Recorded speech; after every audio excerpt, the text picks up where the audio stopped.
We'll do it live. We'll do it live. Fucking thing sucks. That's a classic. Oh, and I get kicked, of course. Can we unban Archer from the MFC, please? No. Why I not? don't think anybody wants that. I don't think anybody wants that. The Coco, Archer do you players really do. want to be on fucking, like, mosh Yes, pit? it'll counter the rat meta. Be on a mosh pit and just have Russian Mafia pegging you for, like, the entire map? Yes. Yeah, no thanks. It'll counter the fucking rat meta. People will have to put on heavy armor. They'll get one tap by RM. You imagine the potential of fucking archers being the counter to rats, so that balances the meta. I know the Okay, founder we're is live. out of date. Yeah, we are live. Dope. I will update it. Alright, let me get this announcement out, and then we will...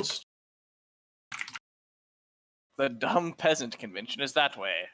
Coco quoting voice lines? Confirmed roleplayer? Whoa. Shut up, noob. Who's playing this first match? 20 race cars. 20 race car versus Eblipse. Isn't that like the worst 20R team? It just has spin No, on it, so it's good. No, it's I'd pretty argue good. it's probably the best right now. Yeah, it's pretty fucking good on paper. Well, Gummy and Spin I know are gods. Tien and Fox4 were like the biggest gods. Wait, is Tien on this? Oh, Yes. Tien is! It's Tien, Espen, bro. Tien, Wait, Fox4. Tien tears up Toxic, if I remember correctly. Yes. I played for one stream and Tien was just giving Toxic cock. It's true. So this is true. So who is Eblipse?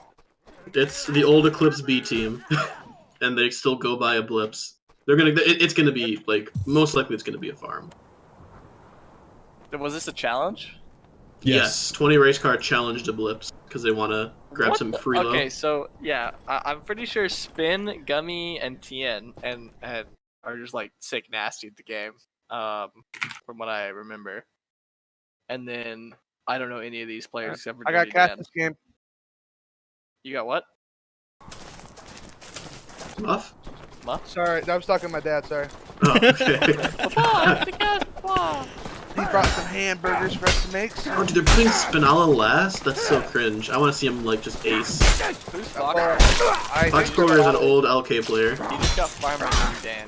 Let's see it, Dirty Dan versus TN10. TN10 looks for the CFDP, finds the chamber dash, looks for the feint, and he fucking reads it. TN10 Smurf, and he finds the chamber, and he fucking chamber feints. He eats the chamber feint. He looks for the overhead dash, and he gets punished for it. The overhead, Oh my God. into a jump kick, and he finds the jump kick. TN10 finding another CFDP, but he's yet to go down. The Excel, and he will eat the second one, he will go down. Fox Dirty Dan is reading the Tien's best player. So first feint. all over. Fox misses the CFDP, Tien overdrags. Tien looking for the Excel, and he will instantly go down. Whoa. Spin versus Alright, Spinalla's just gonna, he's gonna clean them up. That's what you Oh. think, but he's gonna get chambered. We gotta be Morph careful chamber, with, he panics CFDP, the feint, and then instant chamber, Oh finds my the drag, God. finds Yeah, the that's feint, nasty. and he goes down. You gotta be careful. just run in with, there. Spinalla. Spinalla's disgustingly good, but sometimes he'll gamble his. Wait, there's regen. Yeah, it's TDM. More feint. Doesn't find anything with more feint, but he finds the drag. CEO of Bedtime Guap going down here, hit twice, he's been glancing. He's been making fun of him with these fake backswings. The chamber dash from Spin, just the chamber dash there, and he punishes the chamber dash with a nice drag. Spin, you know, an X-Shiv player, X-Shiv cheater, in fact. Very good player. He actually plays this game like it's chivalry sometimes. So sometimes he just doesn't care. There, fix the colors. There's nothing worse than a racist and a cheater. Yeah, but which one's actually worse though? That's a great question. One of my favorite people in the NAC is Flagrant Racist. Dude, I wonder who that is. Dopamine Yeah. Bandit. What the Yeah, fuck? Dopamine Man is one of my favorite. Going into the hierarchy Discord and being able to say whatever I want is the best feeling in the world. That's all I'm gonna say. He's gonna want to have a debate about libertarian Marxism, I guess. True. Okay, John joins the Pussy Wranglers. Pussy rank. Live updates here in MFC from Coco. Yeah. Pretty epic. I wonder if Arkosh is gonna join Cindy shit. I'm wondering that as well. Arkosh is a very stable player. He's one of those players that you can kind of put him in any roster and he'll just kind of do his job. He'll just Yeah, give Arkosh you is kind of a cutie. he'll just give you kind of a consistent performance. He just kind of fills a role and does his job, and yeah. And I'd really like this MFC match to start up. So, Hodor, if you could pressure them into picking the fucking maps. Yeah, I'm kind of waiting for 20 He's hours doing to pick the last one. You should stop letting other people pick the maps, and you should just have the Pick 'em MFC myself. yeah, exactly. Like just have. We could do like what the Have- MCL did, have the map rotation. This is Yo. not a democracy, right? No, fuck the map rotation. You feel like this is a dictatorship, and I get to choose the map. It was like Big Dogs, and they're doing too well. It's like, oh well, we're never playing Skirmish again. We're never playing Contraband again. You can't have your best map if you're already winning. Oh, back! That'd be so fucked up. Can you imagine like the fucking external bias? Oh, it'd be rough. Yeah, there's with how the game's evolved now, like you can't really have a set rotation because there would be some teams that would just farm and there would be some teams that'd be screwed over because of it. Okay. Are you I'll hand it over to you two for the casting. Are you gonna be casting the hierarchy match tonight, Coco? Yes, I can't catch the middle of the night match though. I have a scrim with Terry. Okay, cool. Towie. Are you scrimming with Terry or are you subbing? No, I'm scrimming against Terry. Oh, That's okay. Cinda shit. Oh, Syndicate's gonna disband the first night it was created? Yeah, if we lose to Terry really hard, it's disbanding. Okay, well, I mean, I'll be back in BQ tomorrow, please. alright. Well, we have a scrim against Terry Monday, so I guess I'll see you there. Monday at 10 EST, we're scrimming Terry.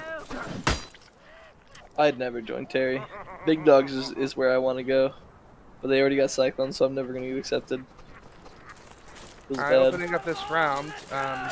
Degenerate Dwarf and Dirty Dan are the win conditions for Eblipse, but I think 20 Race Car has been more consistently skilled lineup. I'd favor them for this matchup pretty heavily.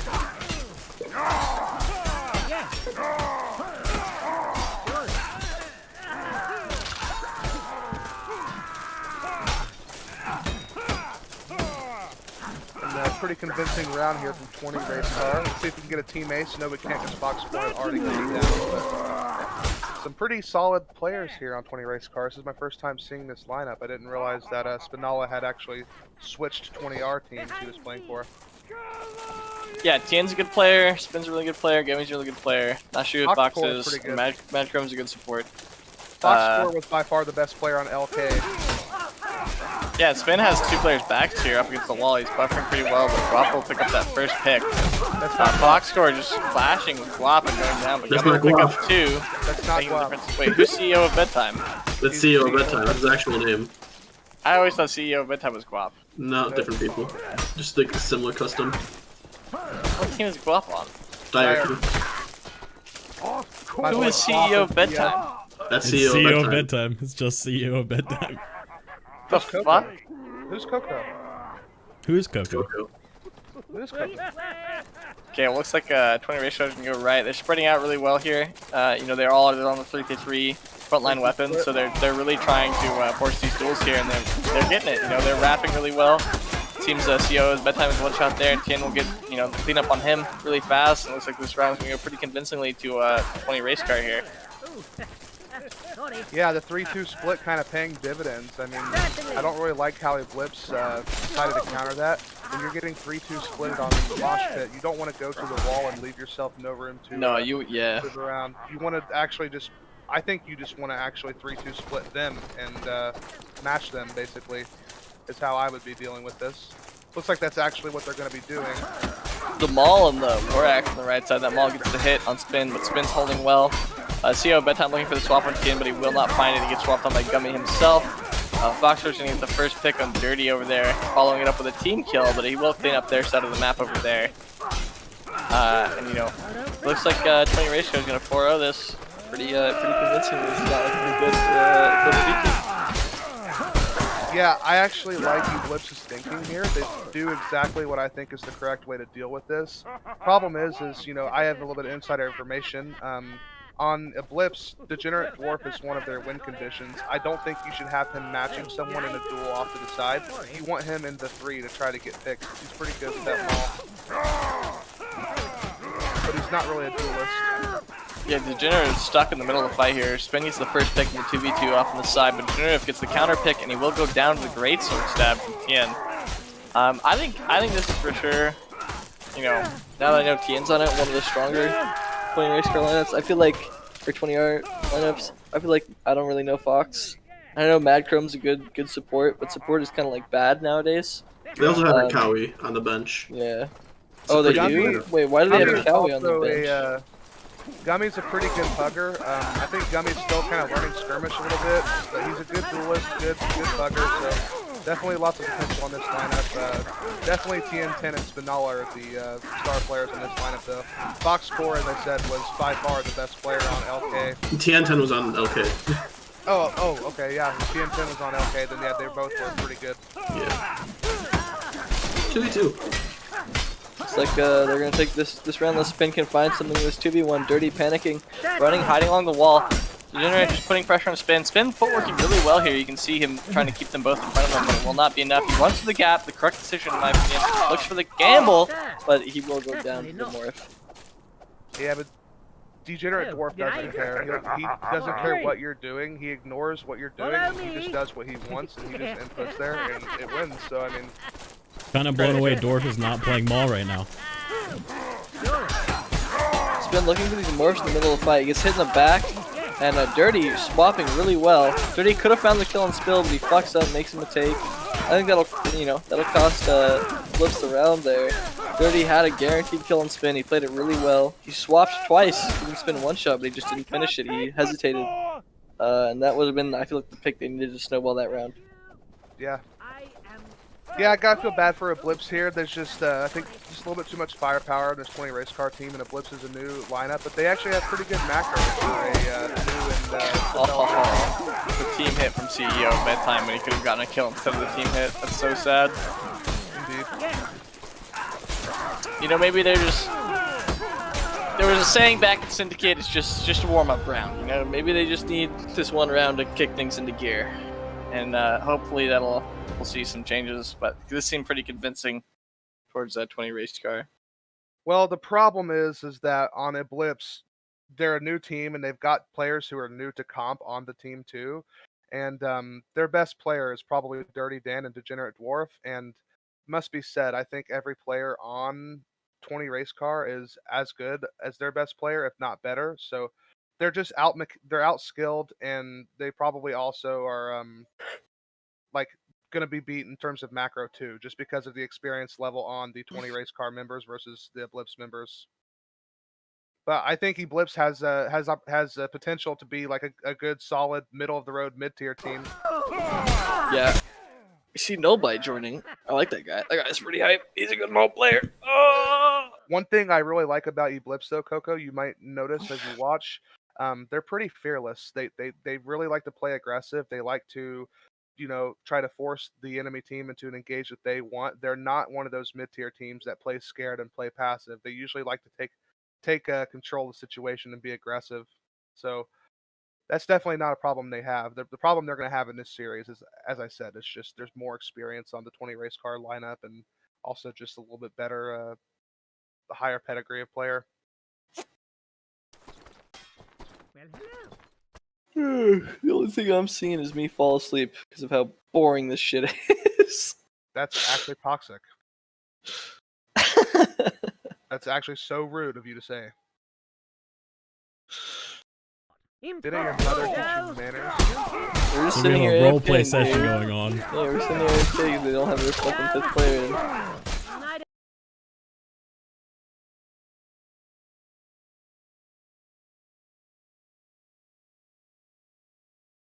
Maybe this is the time when I head over to the Blips Discord and I swap my name and Just stealth pull the my way fucking in. syndicate in the Venitas charity league and log on their accounts. Although I gotta say though, I think Spinalla is crazy good. I've got a lot of respect for Spinalla.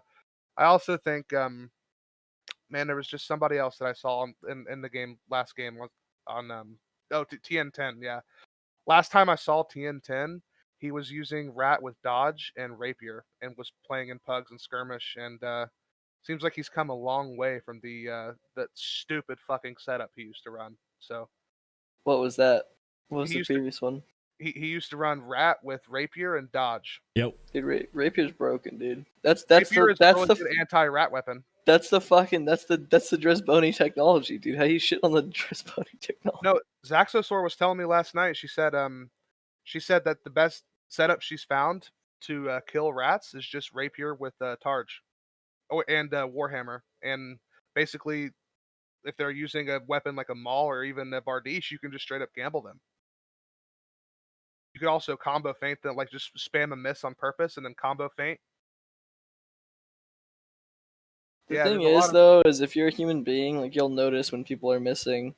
Like most of the time, if someone misses me, I recognize it pretty early on. I just gamble the second input, pretty consistently. Well, not really gamble, but I input knowing that their combo wouldn't hit me before mine did, because I like see them looking. If they're looking like over you, or if they're doing some dopamine shit when they're not even looking at you, it's pretty safe to assume that like it's gonna be hard for them to hit you, much less, might be a purpose miss or something. So it's pretty safe to input before they even finish that release into combo. Yeah, I'm just saying that because of the rapier speed and combo speed, there's a lot of nasty things you can do to a rat. Yeah.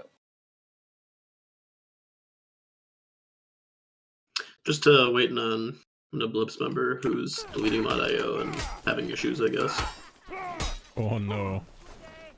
Oh no! Alright, who's trying to start up some Apex while we wait? Yeah, right. Shadow, you trying to stream some Apex real quick, dude? Hell no. Fuck. Do you actually like that game, Coco? Because I'm Yeah. down to play it sometime. I think it's dope. Yeah, I like Apex a lot. I think it's trash, and I think it's for weeaboos. Hot take. Fortnite exists, and you're saying that game's for Wii. I think Fortnite is for retarded children. So, well, And you retarded children just- and mourning. Mourning's cool. Yeah, I was gonna say you just offended Morning. Nah, Mourning's a cool guy. I've always liked Mourning. He's always been pretty real. Also, he's the third best tennis player in the world. He's Yeah? actually Roger Federer's apprentice. Doppelganger. He just actually is Roger Federer. 1 second while I update our graphics, guys. I will say though, I mean, Mourning is an Adidas guy, and That's kind of cringe. kind of cringe. Just saying. God, you know what? I hate Morning so much. I'm gonna PM him right now. Yeah, just let him know that you don't appreciate his. He's currently dueling on H. Juilliard. Can we get some shadow POV of RDM? I guarantee you, he's currently losing to someone who wears Nike. I don't think so. I don't think so. No. I want to go RDM him. I don't think so. No. Impossible. I hope someone from Hierarchy's I don't watching the think stream so. and hears me do this and goes on and I just don't instantly think so. bans me. Impossible. No. Impossible. I don't think so. I don't think All right, so. what's going on here? Can I merc I for them? don't think so. No, Certainly author's not. coming I to don't merc for think them. So. No. Impossible. I don't think so. Impossible. I don't think so. Oh, hello. Oh. Good day. Oh. Well, hello. Well met. Yes, pleased to meet you, I'm sure. Well met. I can't believe Spinalla just said that to me. That actually hurt my feelings.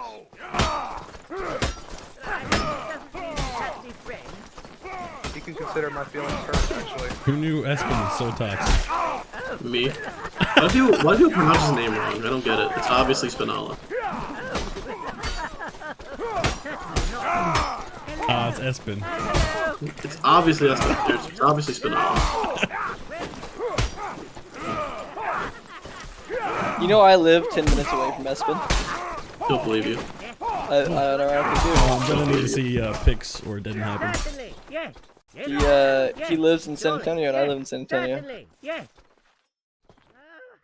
I heard that there's only two things from Texas, and Don't say it. Liz, do not say it. Do not get Shadow fucking banned. what I was gonna say sand and Mexican food. Sand in yeah. Texas? I hate sand. It's coarse and grainy, and it gets everywhere. Can someone ban him from this channel, please? Oh, I can. Oh.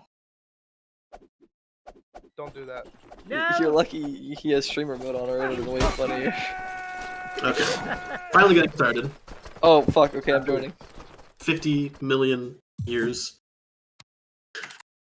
Approximately Just to 10 watch minutes. Eblipse get 7-0'd. Pretty hype. Yeah, that's what I'm Poor saying. Eblipse, bro. Come on then. Yo, you better shut that more mouth talking about Eclipse like that. Yo, you don't know what Arthur's gonna do. Arthur can turn the tide. You know what? People always want to meme on these up and coming mid tier teams. If it wasn't for teams like this, there would be no purpose in playing the game. We need teams like Eblipse to continue to get better and stay together. Otherwise, what are we even doing? Unironically true.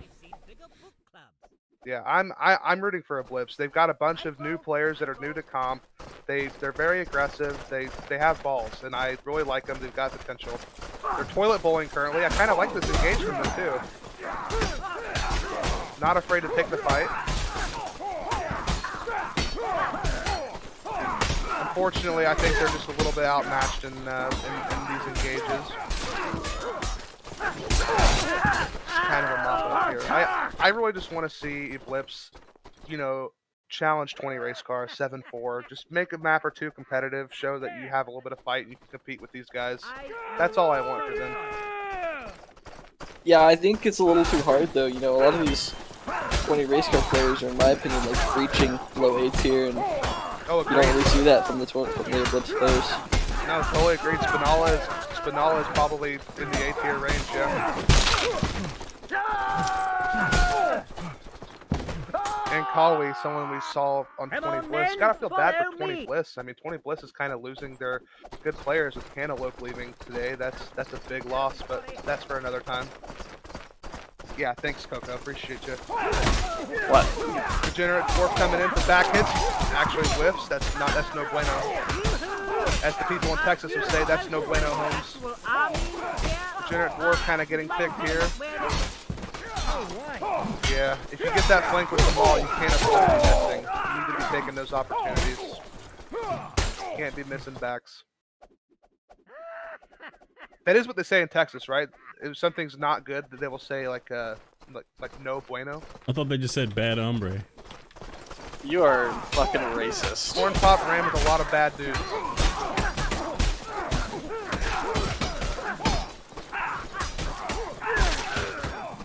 Degenerate Dwarf tries to gamble and gets punished. Fox comes back with another quick War Axe pick, but kind of too little too late. His teammate's stuck in a 1v2. It is Dirty Dan, probably the best player on Eblipse overall, but now he's stuck in a 1v3. Sorry, 1v2, but...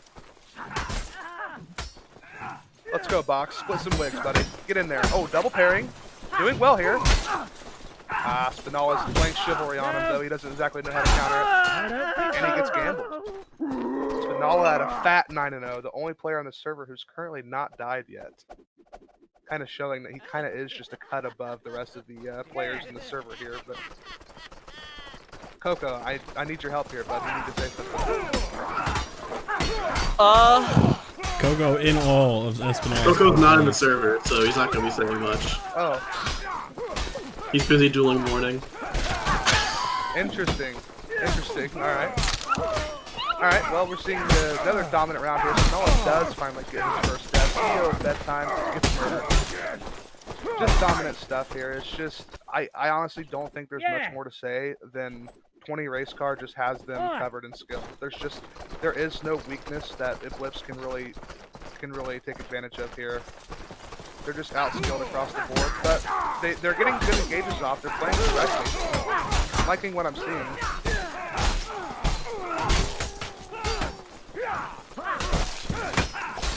Box actually winning his 1v2, but again, a little bit too little too late at this point. And we see a 6-0 scoreline. There's a lot of good up and coming players on Eblipse though. They can. Absolutely. I'd give another like 6 months, like Box and even though Author is not actually, even though Author is not actually on Eblipse, like he's also a player who's gonna be pretty good soon. So there's definitely potential here, but this is a challenge matchup to get. Basically, there's 20 race car where they belong pretty quickly, so they're gonna be. This is supposed to be a slaughter. Like Degenerate Dwarf is also an up-and-coming player, and Dirty Dan he's terrible. Please gotten don't. a lot better. No, you don't understand. He used to be terrible, and now He he's still not is. terrible. No, he still is. Anyways, Yeah, shut 3v2 here. No B bite. No Whoa. bite. Winning a Anybody else 1v2. Whoa. look at this Hodor guy? What the fuck? He's just shit talking low tier. Like, you can't punch down like that, Hodor. Bet. Oh my god, no bite. Holy Just shit. gambles through him. Tough.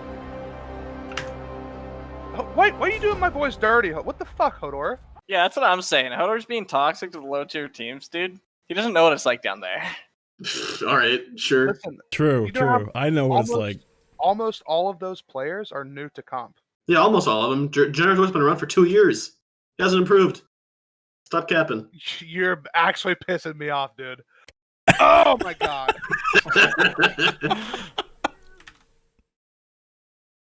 This is the casting that we need. Ooh, let me set my blood pressure up a few points. Ooh. You're actually grinding my fucking taters right now, bud.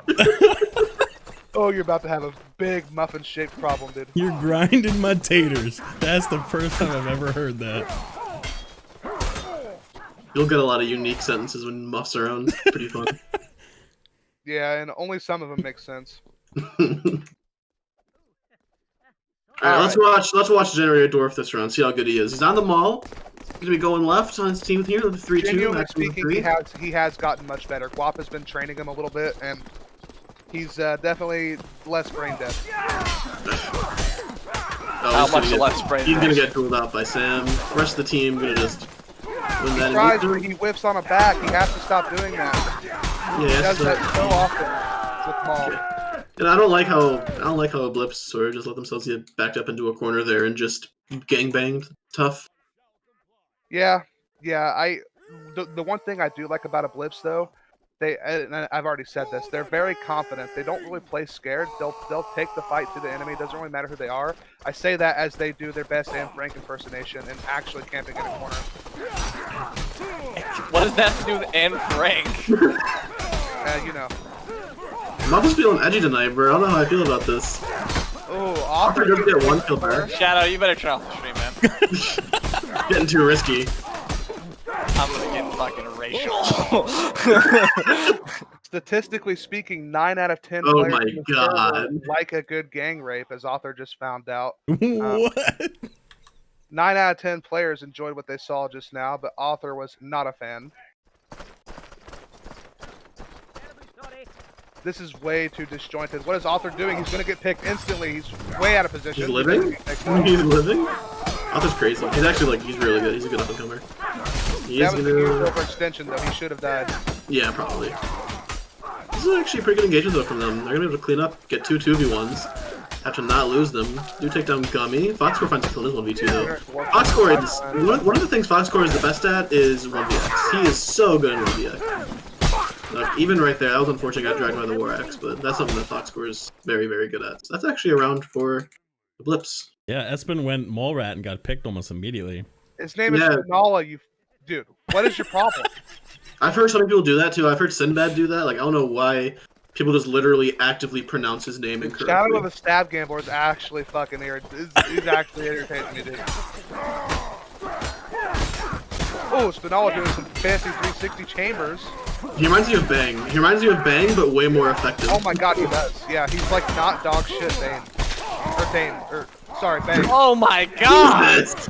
You can't say that. That guy's your teammate, Dude, the man. filters are off I tonight. meant to Demolished say two Bang, bro. people. There's so many names that sound like Ain. Ang. Ang. Yang. Gang. Yang, ang, gang. Ah! Quit screaming. My chair almost broke. Why are they backing into this? Is not how you play this, boys. I've spoken to Yeah, them this specifically is- about this. You never Oh, want to big push yourself into a corner where you have nowhere to maneuver. And just letting the other team be aggressive on you, because this is what happens. You get your wig split. Dirty Dan gambling his way to victory. Yeah, Jennifer goes down though. It's gonna be 4-1 for 20 race car. Their tag to me whenever I look at it, it looks like bananas to me whenever I see it. So keep in mind to call them like 20 bananas or something. But I think it looks like arrows. Yeah, it's the arrows that you see on the side of a racetrack, bro. yeah, that's what it's meant to be. I'm just saying it looks like bananas to me. I want to see Eblipse just get 4 rounds. If they can get 4 rounds in a map, I think they can actually unironically be proud of that. But it looks like they're Yeah, no, that's probably not going to happen. Not yet. Yeah, it's gonna be hard for them. This is just I mean, this 20 race car team. We haven't scrimmed them yet enough, but I think they're gonna be right up in the top of mid tier, almost. I think they probably already are. Yeah, With like almost 20 Bliss immediately. You got to put them up Cantaloupe, there. Yeah. With 20 Bliss losing Cantaloupe, I think this is probably the best mid-tier team. You got Diarchy and Big Bogs lurking around still. They're gonna be able to I compete think with these this guys team pretty beats well. Big Bogs. I think Diarchy could be an interesting match for these guys, but this team would smoke Big Bogs. Interesting take. Do you think I'm wrong? This team I think Big Bogs could do well against them. No. Wait, didn't Big Bogs just get somebody? Oh, they got Wahbs, right? Yeah, they got Wahbs, but Wahbs. Fresh new information. Wahbs is getting kicked for talking to BQ. Oh, nice. What was the bet on that? What the fuck? That should actually be a hate crime. What the hell is that? Coco, I can't tell if you're memeing. I hope you are. I'll sit here and BM in 1 second. Excuse me? I'll show you. Hold on. I'm just doing morning right now. Wait, if that's true, then Big Bogs might be the most autistic team in the universe. In the meantime, set point for 20 race car. They're gonna take it pretty convincingly, as we expected. Close I had out. my first conversation with Wahbs today, and that's a nice guy. I like Wahbs. Anyone who has anything bad to say about Wahbs, I will fight you. Yeah, it's fun to troll on Wahbs for leaving every team, but then he's also a nice guy.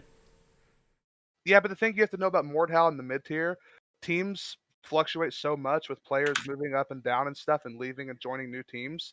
Teams die in mid-tier all the time because of the unstable nature of how teams go from team to team, or players go from team to team.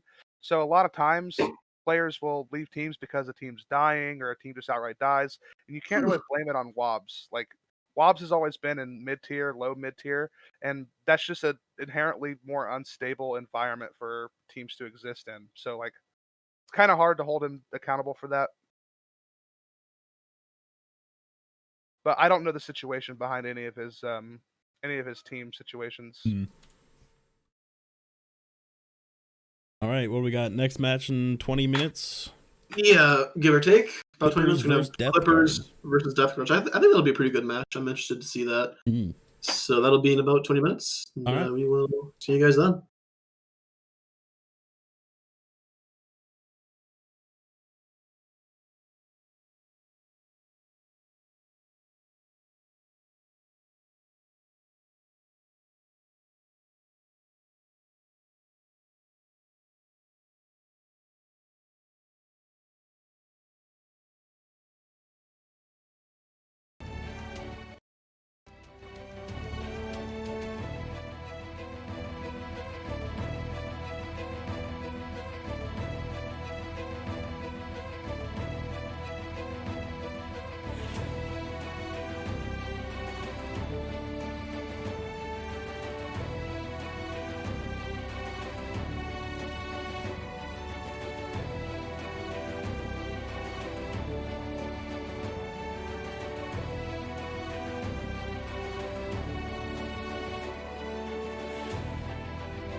Will do.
All right.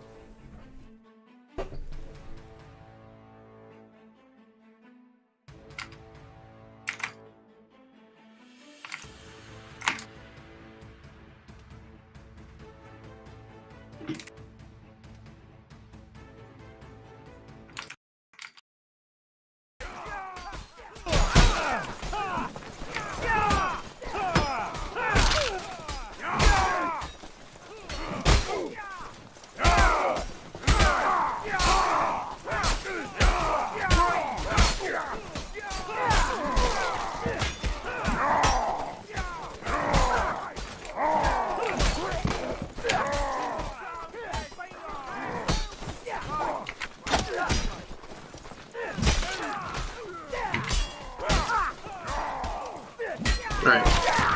Kendo Henri, we can get started. Thoughts on who's gonna win this match? I have no idea. I actually have no clue. Muff, you here? Thinking Clippers. Clippers? I think it's gonna be really close. I could see either team doing it. Yeah.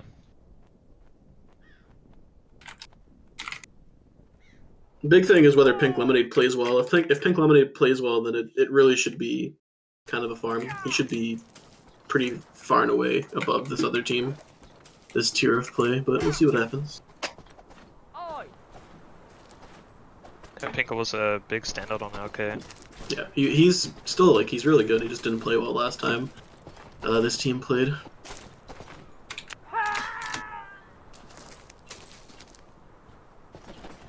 It's like Depth Guard trying to figure out the order that they want. Here we go, so Egg Salad versus Evil Knight. Evil Knight's actually pretty nuts. Although he gets dragged up by the Evening Star. Clippers are very duel heavy, so I think they should win this Kendo pretty easily. Yeah.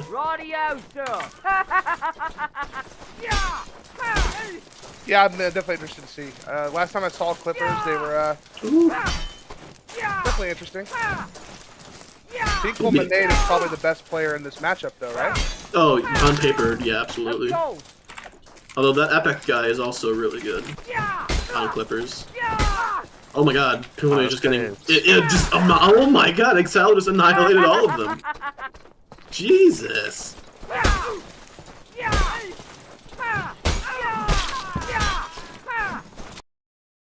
Clippers get to pick 3 maps. It's one of the first, just straight away. I think Wolf and Egg Salad now are only 2 who have just aced immediately in the Kendo.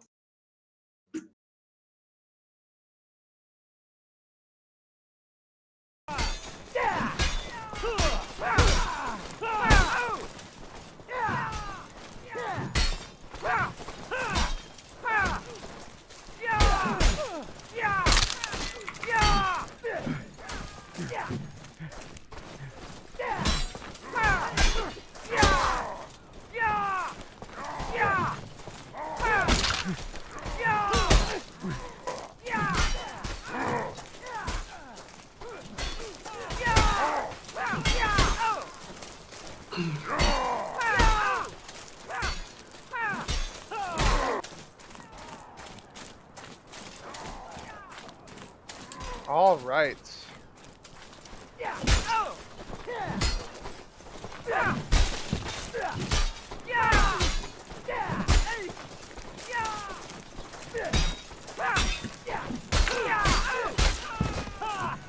Alright, so Mosh, GD Contra, GD Mosh, Jester Contra, gonna be the map rotation. Left guard on blue, Clippers on red. Should be starting shortly here. Muff, could you demo rec these games for me? Yeah, sure. I actually can't demo rec, but I can just record. Yeah, that'll work. That works. Why can't you demo rec? Because I don't want to fuck with it. Okay. But I will record it. Is that okay? Does that work?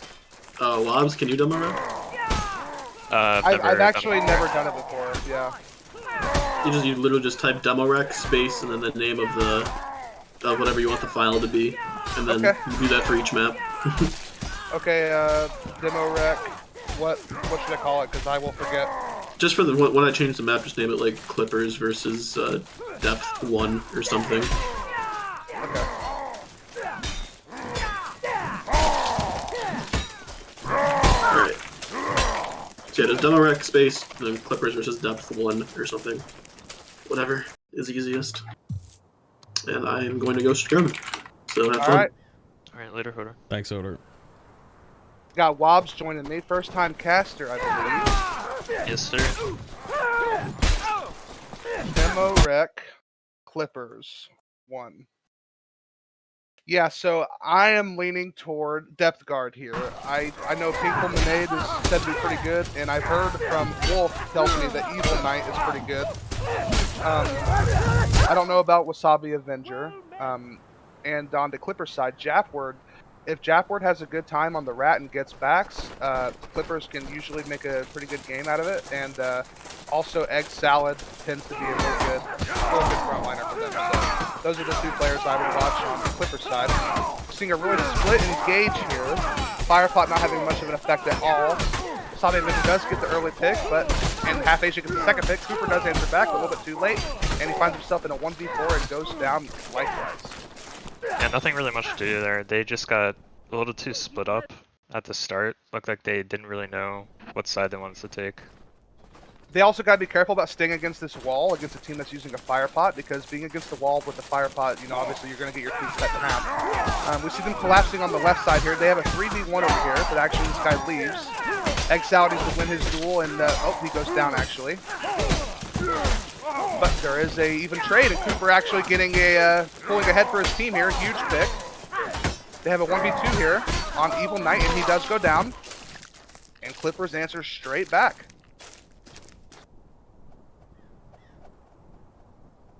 Getting a little bit of ping inconsistencies too. Japward and a couple other players having ping spikes in the 150s. So unfortunate. We're seeing a rat come out for the Clippers. He's about to go down though. He overextends, keeps his fire pot out a little bit too long.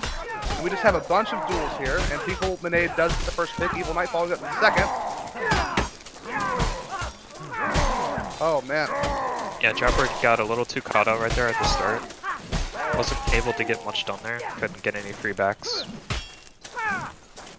Yeah, and Japward is, I would say he's one of the win conditions for Clippers, actually. When Japward has a good game and gets backs and gets a lot of damage, he can be very impactful.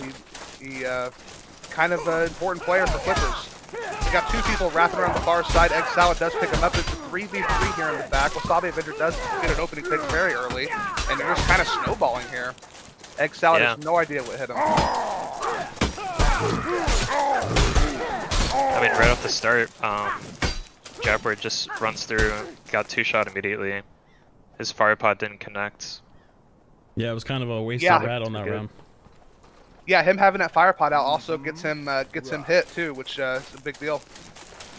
Got another 3-2 split coming in. They really need to be matching these, and they do pick them up at the last second, and they are picking this guy really quickly. Very well done from Clippers.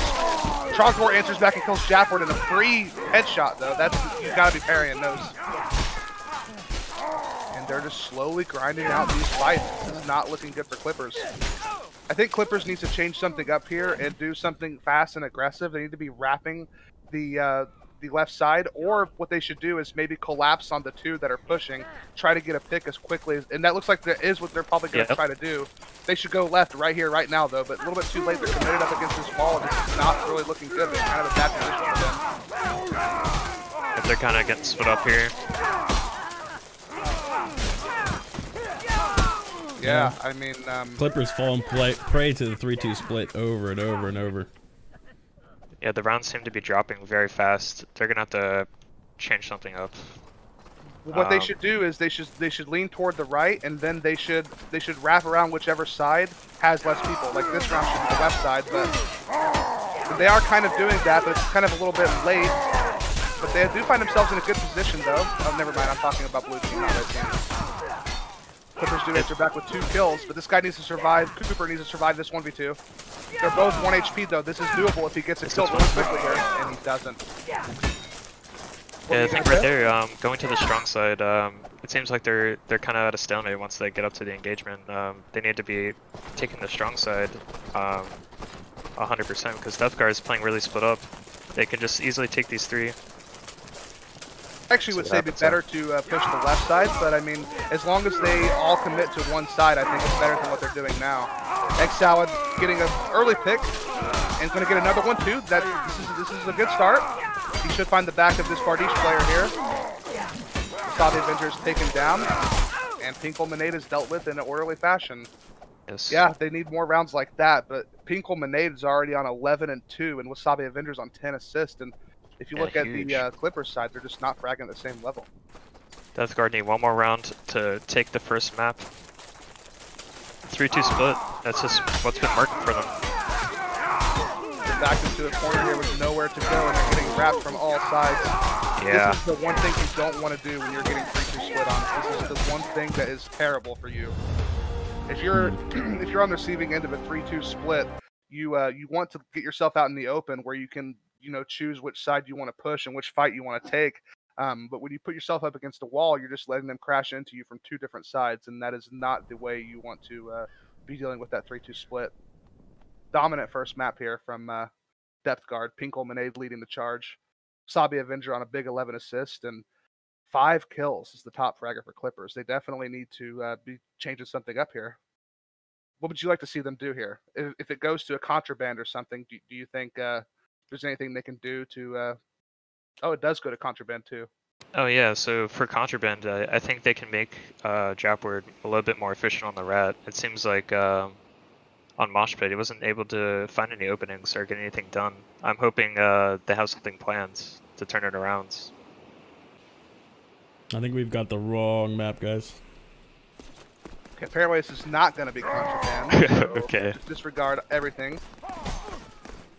Yeah, I think looking at these teams, I think Depth Guard has the firepower advantage a little bit, but I've casted a few of these Clippers games, and if they have a couple of their players popping off, they can be a dangerous little team to watch out for. We really need to see Japward getting behind the enemy team and getting damage in, and we need to see Egg Salad holding that front line. The last time I casted a Clippers match, actually, Egg Salad was doing really good in his 1v2s and buying a lot of time for his teammates. So definitely want to see these 2 players step up a little bit more. Do either of you guys have admin on the server? Because I don't think we have a ref right now. I do not have that. Yeah, what map is it? I need to see. Sorry, I mean, I've remember been the order. I've been impressed with Excel's mechanics. He's looking really strong. I believe it's supposed to be Steedy Mosh, right? I'm trying to check the VOD real quick. Okay. Apologies for the delays.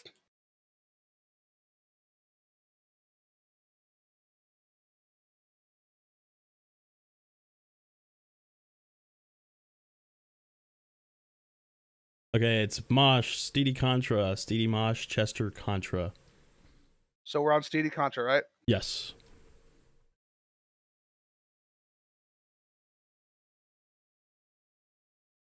Steedy Contraband. Okay, apparently I do not have admin. Oh no. I thought I did have admin. Hold on, let me get a hold of Hodor, or we can ping somebody in here. Let me ping refs.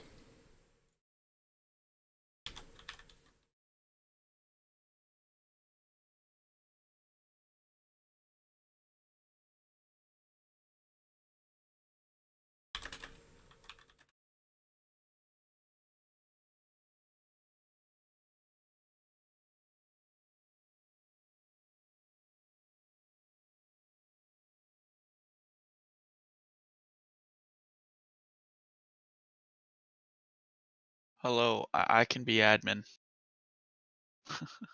Do you have it right now, though? Yeah, I'm joining. Okay, we're Thank trying- you. Okay, Kilo. I'm not coming into admin. Okay, thank you. yeah. Big. How are you doing tonight, Mr. Kilo? Oh, I'm good. I'm just chilling out for Depth Star. Those are my homies. Are you gonna be Yeah, casting? Are you gonna be doing some casting Probably with us? not. I was kind of doing math homework, and then I was like, oh. I feel you're being a responsible. But I'll keep my game open so I can admin at the end of maps. Appreciate it, Kilo. If you want to, you can just give me admin, and you can just go do your thing. Oh yeah, I can do that. Yep, that'll work out just fine. Okay. Game's taking an obnoxiously long time to load. This is my first time seeing Death Guard play, but they look really strong. They're just going after the engagement and just absolutely wiping the floor. Yeah, I do a lot of like I help them out a lot. I do like a lot of like team play coaching for them and stuff. Yeah, Like Tinky, Manade, and Wasabi looked really good last game. And yeah, Evil Knight as they're well. they're super strong. And Trogdor plays like the middle, so he just holds for a long time.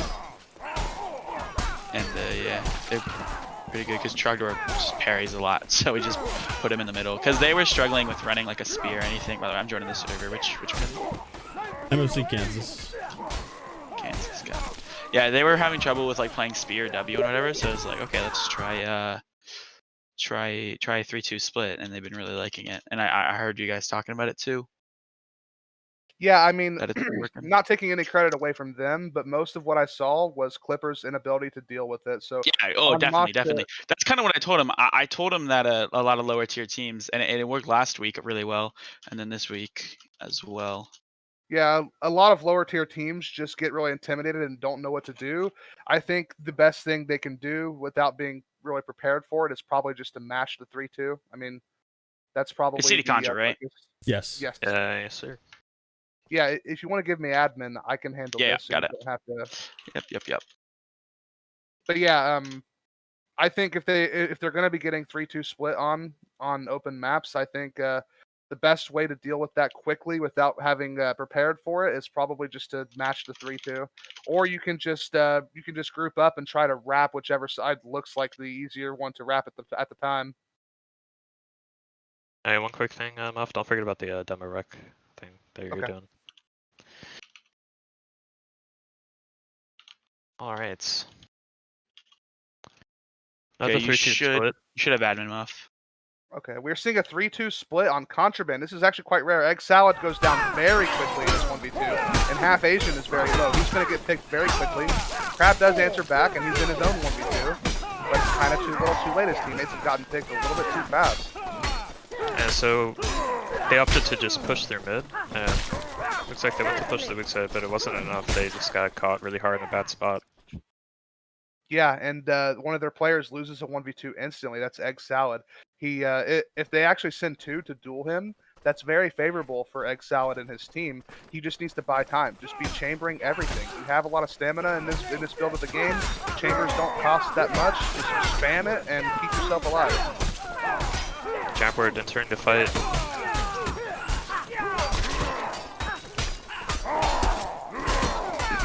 Cooper needs to stay alive. Cooper doing a good job staying alive, but I mean his teammates fall all around him. They need to figure out how to deal with this 3-2 split. This is not going to work. You cannot be getting hammer and anviled from each side. You need to take one of these pushes out of the equation and bind them up. The score is Looks like updated they're off going this. to try to do that, but their answer is actually to go wrap. Yeah, so what they're doing is Excel is just taking the 1v2 and Japward's coming from jungle side, ratting. He's getting there a little late, but it looks like they're just gonna 3v2 now.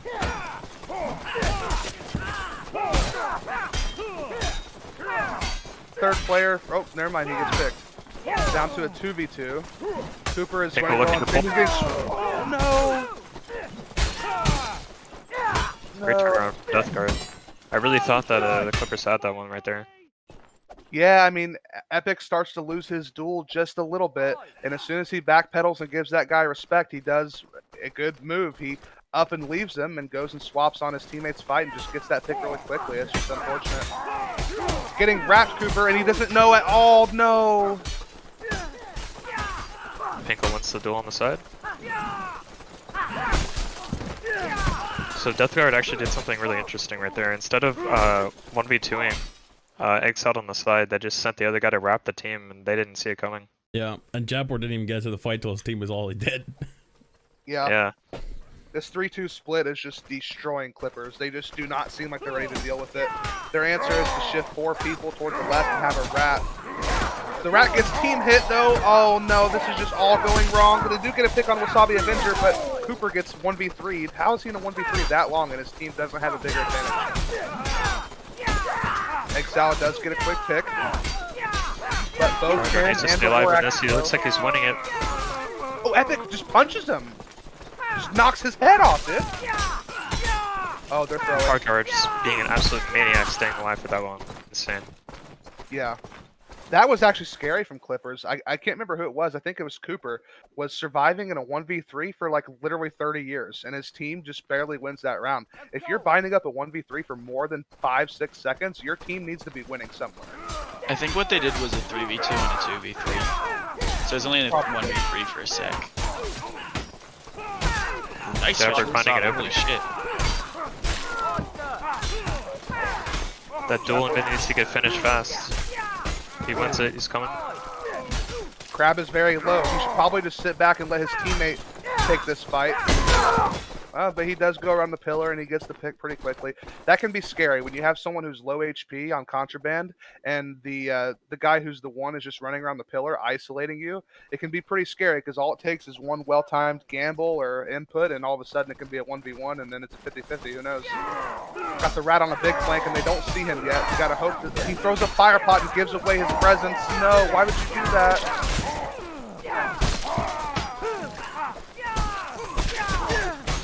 Yeah, the main engagement just faltered. Staying alive.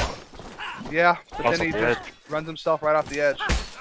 One of the good things, though, is that if Clippers watches this VOD back, they're going to see lots of things they can improve on. They are not countering this 3v2, 3-2 split correctly at all. The rat is kind of not playing it right. When you have a big flank and they don't know you're there, why would you throw a fire pot that late into the engage and tell them that you're coming behind them? That just makes no sense. So long, the rat's coming in with the team. See a little 2v2 on the side. Exile gets picked. You need to win this 2v2 over here, and Evil Knight picks Cooper, and it's all over. Just dominant stuff from Death Guard here. Yeah, I mean, I feel bad for Clippers, but if they just had a little bit of preparation and knew how to deal with 3-2 splits, I mean, this could be going a lot differently. It just seems like they just don't know how to deal with it yet. Now they're finally just matching. Finally, they have the right idea. Let's see if they can actually win these engages, though. All right, even trade so far, and they actually are up now in the 3-2 splits. They need to win this 1v2 over here. Sloppy Avenger just staying alive. Yes, wasting a little bit too much time. They needed to be done a little bit quicker, but Crab is actually staying alive in his 1v2 for quite a while. Does a lot of damage to both of his guys, actually. And beautiful. Look, as soon as they figure out, hey, why don't we just match them? We're just getting wrecked. They instantly start winning the engage, and all of a sudden they're binding up the round and winning this round. I think hopefully they learn from that round and they just do the same thing again. That's really what I want to see from them here.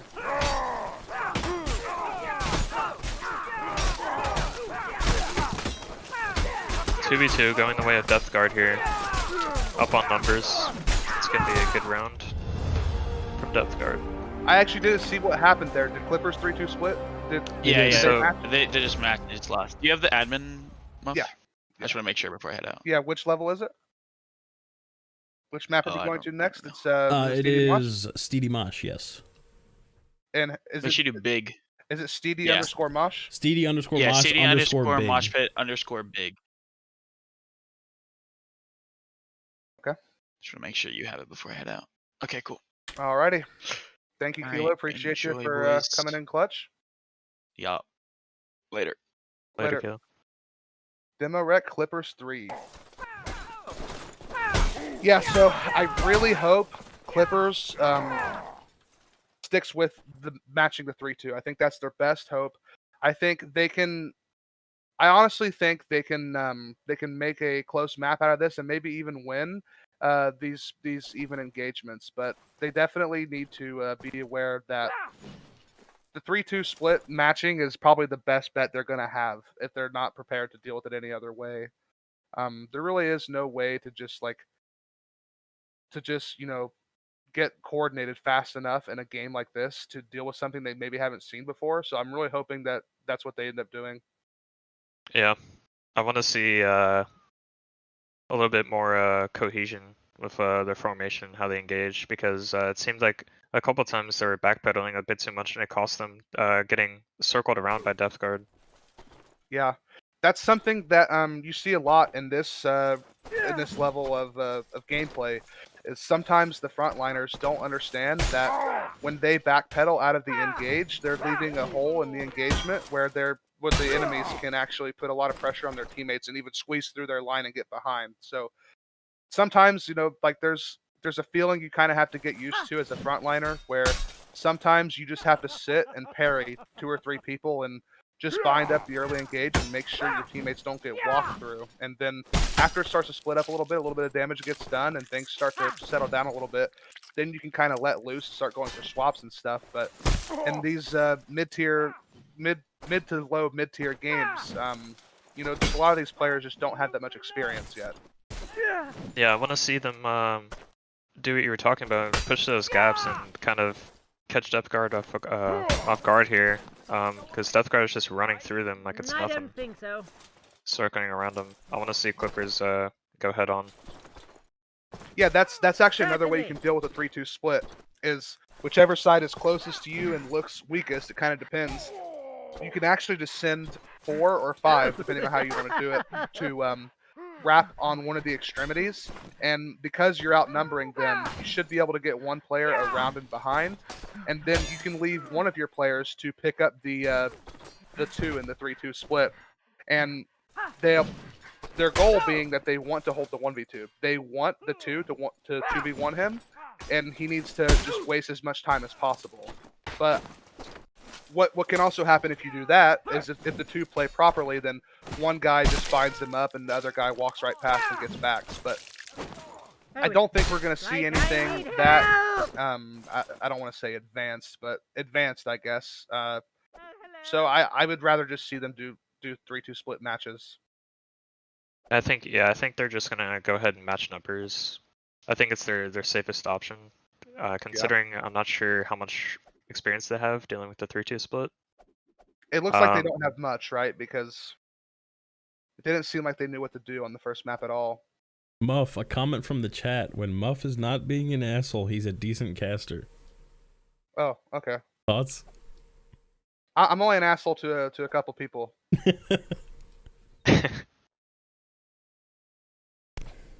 But I appreciate that compliment. I have a lot of fun casting, and I actually like casting mid-tier matches almost as much as high-tier matches, because when I get to watch these teams play and I get to see their mistakes, it actually kind of helps me realize, I feel like it helps my macro too, in some way. Like it's the same way with like coaching mid-tier teams. I like to do it because it's fun and because I think it's important for like mid-tier teams to have those resources. I actually wish that all the players that are better than me would spend more time coaching lower tier teams too. But I 100% agree. I feel like when you try to teach the game, it makes your brain think about it a little bit differently, and it kind of helps you cement the stuff that you already know and helps you think about it in a different way, which I find to be really helpful and really enjoyable. Yeah, because you have to give justification as to why it works, and you realize yourself why you do it. Yeah, absolutely. But yeah, I think I really want to see more out of Japward and Egg Salad. Japward and Egg Salad, every time I watch Clippers, they're the 2 players who are kind of their win condition, and Japward has been completely silent. Oh, I forgot. Did I slow-mo 1, right? Is that right? Yes. Just not in the chat, yeah.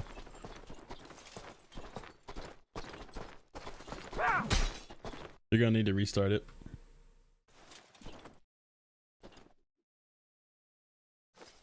Okay. All right.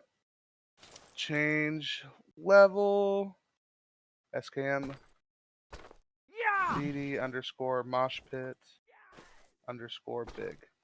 I apologize to everybody watching. I am a very new referee, not used to doing this at all, so a little bit sloppy here. Hodor is actually in a scrim, and I am on break, so that's why we don't have Hodor here. All right, you're doing just fine, Muff. Don't worry about it. Okay, we should be getting into this, and I believe it's 2-0 for depth guard. So obviously, all right, who's speeding this up? Because I didn't do that. Oh, okay. Looks like Kila's in the server too. Okay. Oh, Yeah, I need depth to demo guard's rec. just looking to take it home here. Demo rec 4. Clippers 4. Okay. All right, and they are matching 3-2 splits again, but Epic just leaves this guy alone. He needs Epic to is get just pick running small. around. He does get a pick. Gets Puzzle, 2 man. picks. 3 picks. Huge awareness on Epic there to see that he could just easily swap off the guy that was S-King and just hit Yeah. back for free. Yeah, as soon as that guy backs up and gives him respect to that maul, he's free to just turn around and go hit somebody, and he does. And Yeah. I'm really glad to see that. Huge impact from Epic. Hopefully that's a morale booster. We can see some rounds start stacking up. Oh, Japward picks up a Epic quick in duel. 1v2. Good at He duel. does go down. This is winnable.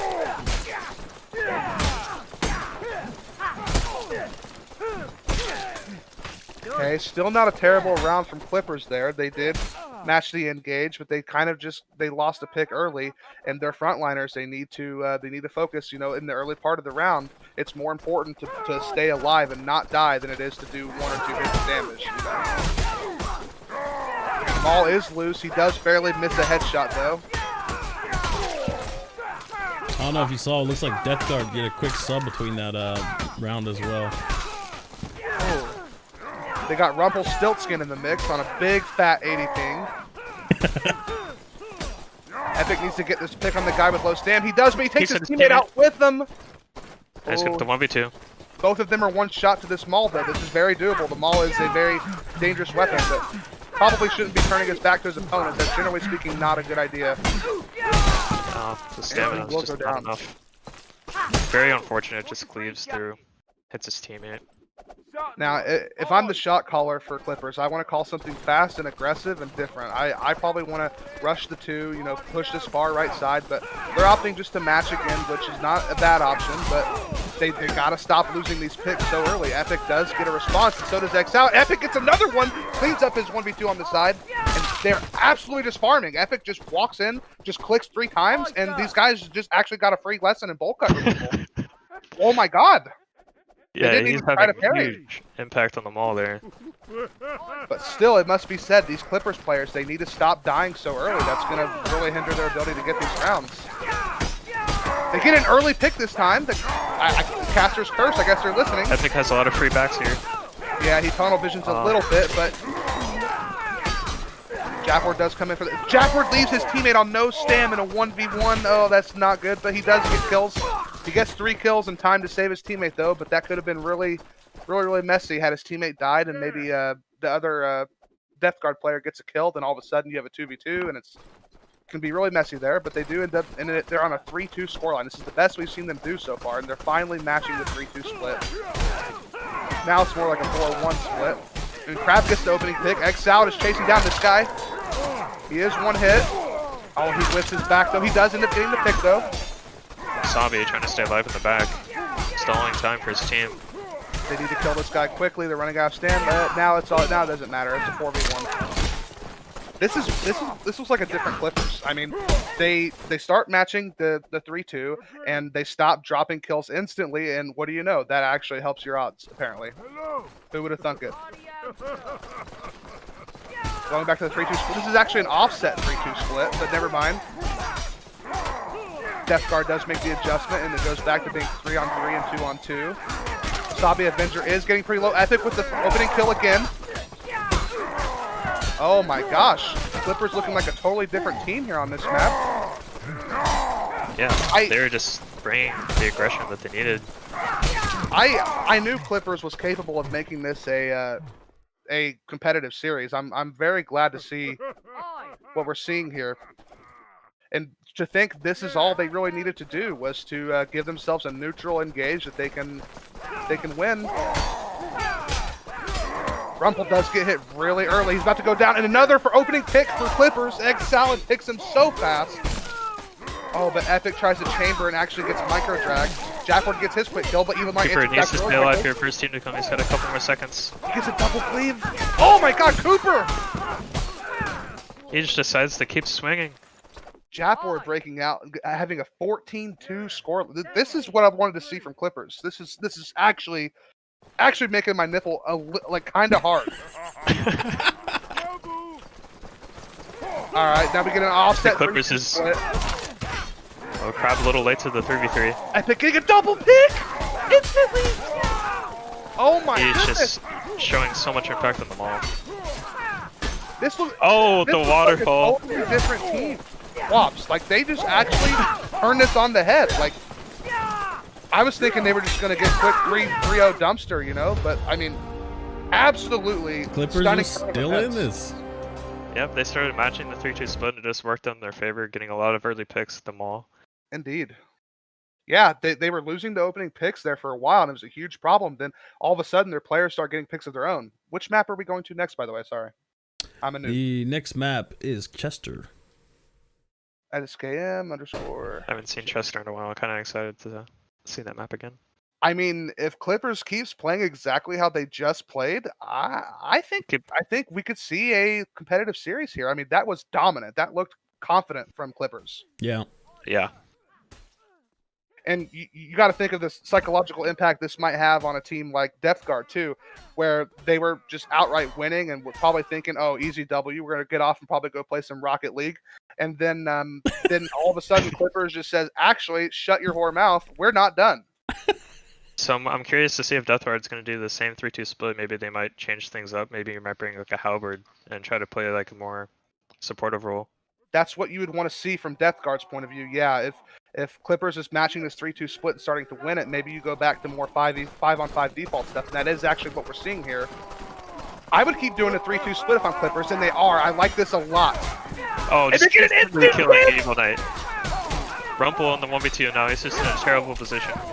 Goes down. My goodness! Oh my God! Oh, did they answer back? Oh no! Oh! I'm becoming a Japward fan. He needs to watch his back though. Nice drag from Pink Lemonade. But Japward does have enough stem. They're both one-shot kill. This is he dodges the hit, and he does go down. His pink spikes to 120 in the middle of that 1v2. That is such a shame. But I hope Clippers doesn't get discouraged. I think that them staying with the 3-2 split there was a good call. I think this 3-2 split is what I would keep calling if I'm the shot caller here. That's where they've had all their success, and looks like Depth Guard is kind of doing a 3-2 split. So we have an offset 3-2 split. We have a 3v3 and 2v2. X-Salad does get the opening pick again. Clippers consistently getting these opening picks at this point. X-Salad with another one. Burning Boost will be going down. Trogdor is an amazing play there. Let's see if he can keep alive. Burning Boost should be dying pretty quickly here. Trogdor. Big run from Trogdor there, but his team wasn't able to stay alive long enough. He was actually able to switch off with a bad fight and get a nice backswing. That was actually an interesting round macro-wise, Wahbs, because both teams set up for a 3-2 split, but then Depth Guard decides, let's do an offset where each team has a 3v2, and it's basically just you're just putting faith that your team will win the disadvantaged position over the other team's disadvantaged position, if you know what I'm saying. We see just kind of duels this round, a little bit of a departure from what we've been seeing. Whoever gets the first pick, I think, will probably snowball this round. Japward gets a pick, but is instantly answered back. Trogdor gets a pick, but did they get two? Epic winning the 1v2 quite fast, actually. His team's coming to back him up. He needs to just stay alive. Chamber Crane to parry. Boom, he picks it up anyways. Japward, Epic, they have been absolutely murdering these kids the last two maps. Japward kind of wakes up out of nowhere. You know what I think? I think Fragile actually ran over to his house and is actually currently playing. Exactly. I think the same thing. Well, he's not baiting quite hard enough for me to think that, but Japward is left in a duel kind of back here. He is kind of losing it, but he just needs to buy time. He doesn't even have to win this duel. And he actually is smart enough. He backs up. Trogdor left the 1v2 on egg salad, and oh, it's a 2v2 now. Things are just going crazy. Crab needed to hit that back. That would have been huge if he did. It's a shame, you know, if Crab didn't miss that back hit, this round probably just goes to Clippers, but we're seeing a very competitive map here. This is actually exciting stuff. I'm glad to see Clippers kind of step up and realize what they needed to do, and this adjustment from them has been great. Japward having huge impact, Egg Salad too, and Crab and Epic, actually. Everyone kind of doing their part.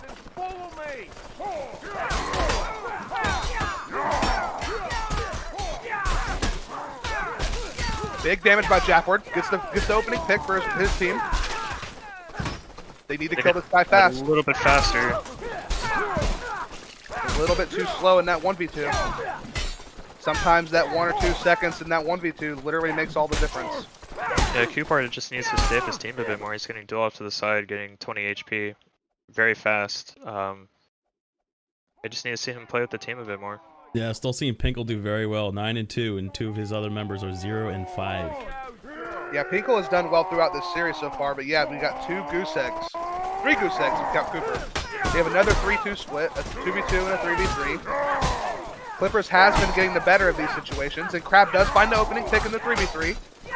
But Cooper is very low. He comes to help his teammate, and they pick him very quickly. A very dominant round for Clippers. They're answering back. Great job. Saying, you slow your jets there, Bull Cut. We're not exactly done just yet. Cooper still on 0 kills, but he's got 6 assists, and his teammates are definitely not hurting. But we got 2 goose eggs on the depth guard side. I think People Grenades probably wishing he had somebody helping him right about now. We're seeing another 3-2 match. We might see another offset, but no, we don't. 2 players from depth guard open in the middle. Epic picking up another kill with them all. And a double the round quite nicely. Yeah, so blue team was a little bit too stagnant at the start. It cost them a lot of momentum. We saw 2 players run through mid, not knowing where to go. Yeah, and that 3 or 4 seconds where 2 players are running around literally doing nothing useful, that probably loses in the round. I mean, that's a big advantage that Clippers has for the big opening of that round.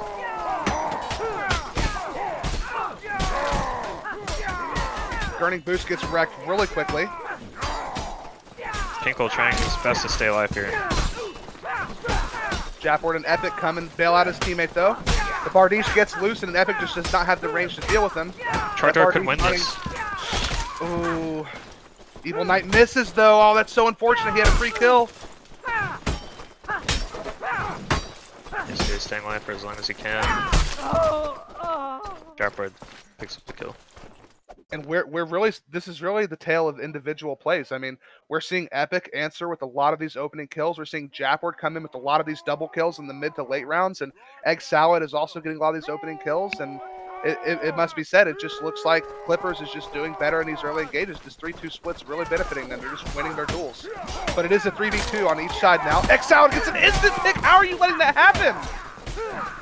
Oh, and Japward answers back again, and they're just going to run away with this series possibly. See Trogdor staying alive. Teammates rotating. 1v3. Can he do it? There are some low people. Picks up 1. It's like we're getting a little bit of poor server performance, a little bit of lag spikes on a couple of the players. Japward's been having that consistently. Egg Salad and Japward consistently having huge impact. Japward kind of carrying last map too. If they go on to win this series, I say Japward might be a contender for Player of the Week just because of the sheer impact it's had in this series. Yeah, really stepping into the plate, adapting. Yeah, for sure. Yeah, this 3-2 split has really paid off wonders for them. Evil Knight does 1v2. Egg Salad answers back though. Egg Salad gets a double. How is Depth Guard allowing these Clippers players to just get these opening picks this fast? Just parry, chamber feint to. I mean, I know that's a meme, but chamber feint to parry. Burn your stamina.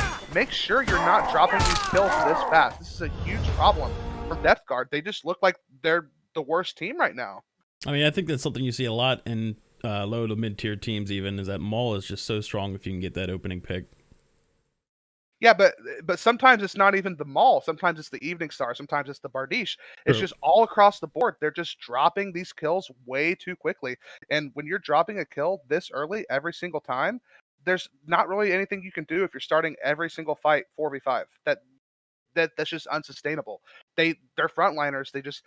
It's more important in the early part of the engage for you to just stay alive and don't drop any picks. Because I mean, I know it sounds really obvious, but it's worth more to your team for you to stay alive and to continue being a factor and having impact in the round than it is for you to get 1 or 2 riposte hits, in the early engage.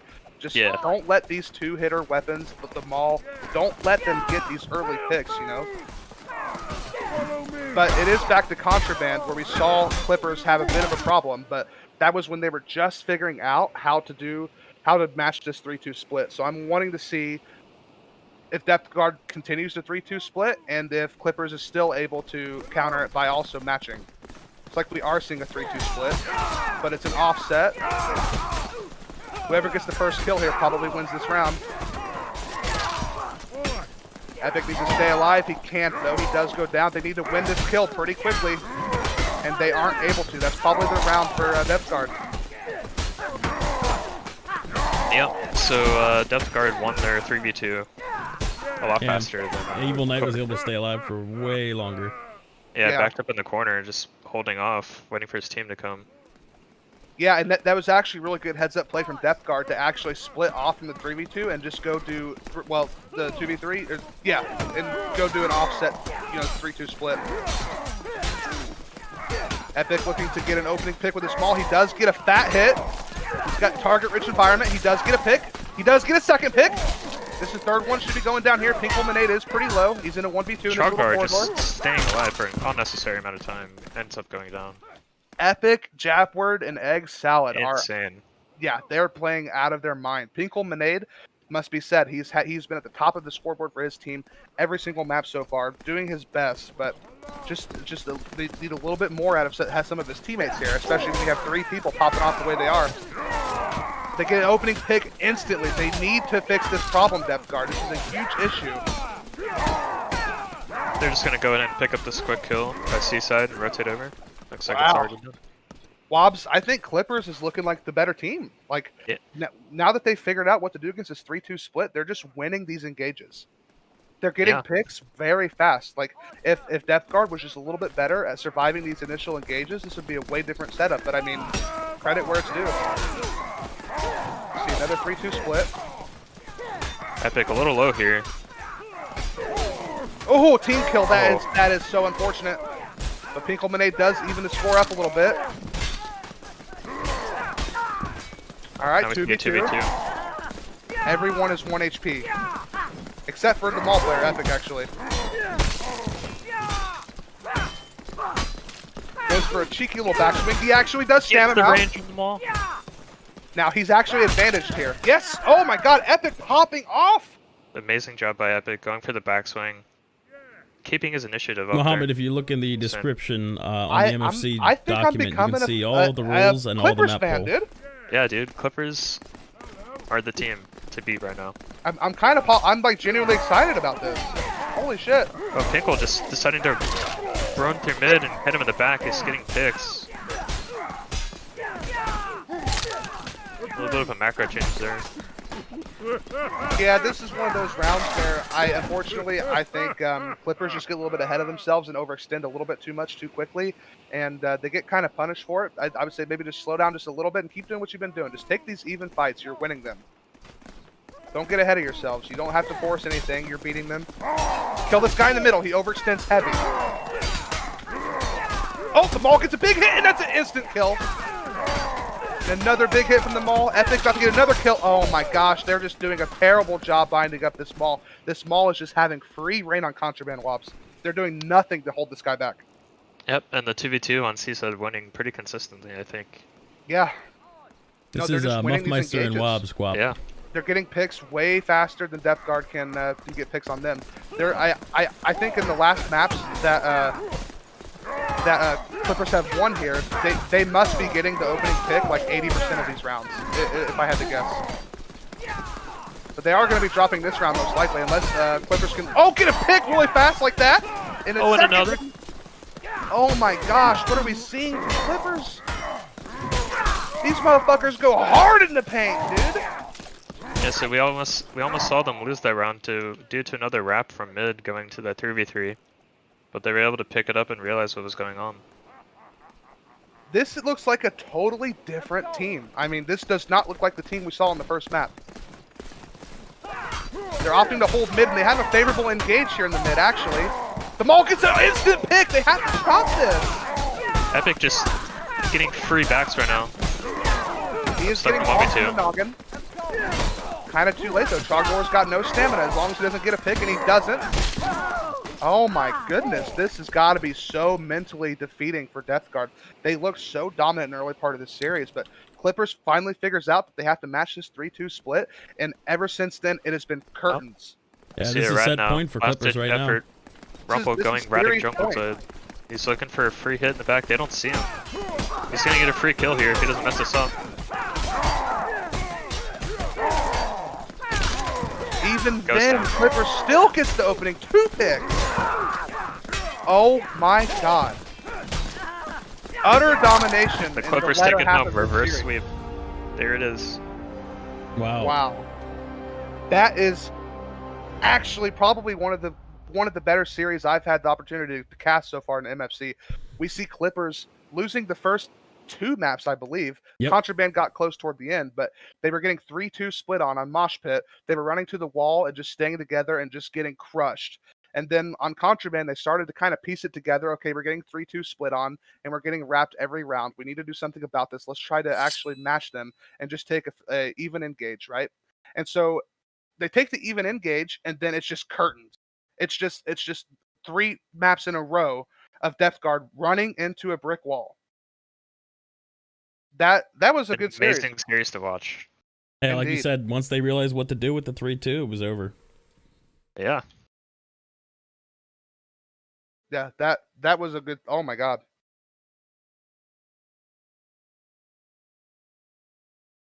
Yeah, very impressive stuff. I don't even know what to say about that, really.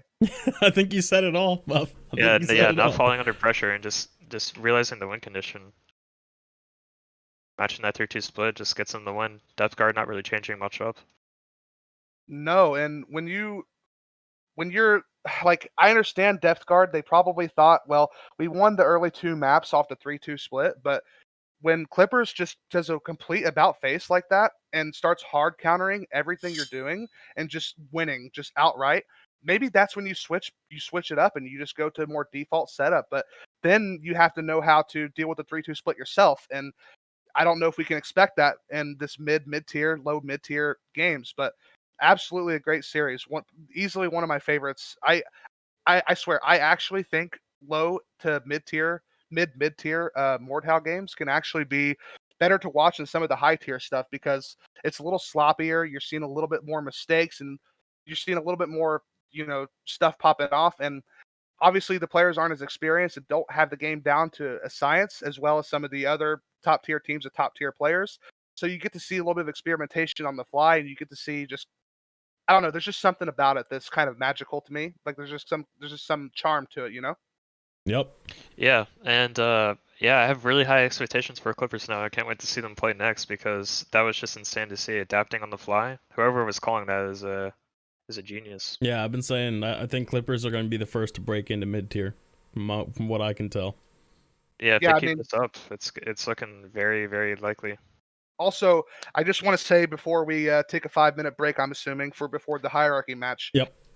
Big shout out to Japward and big shout out to Egg Salad and who was the other one? Epic. Okay, yeah. So Epic was getting a lot of early picks with that Maul, right? That actually, I think, is what won them the series in the end. Was once they started doing 3-2 splits and matching, they were just dominating the early engage, getting that early pick almost every single time. If I had to go back and watch and count, I'm willing to bet that after Contraband, they got 80% of the opening picks or something like that. It must have been something crazy like that.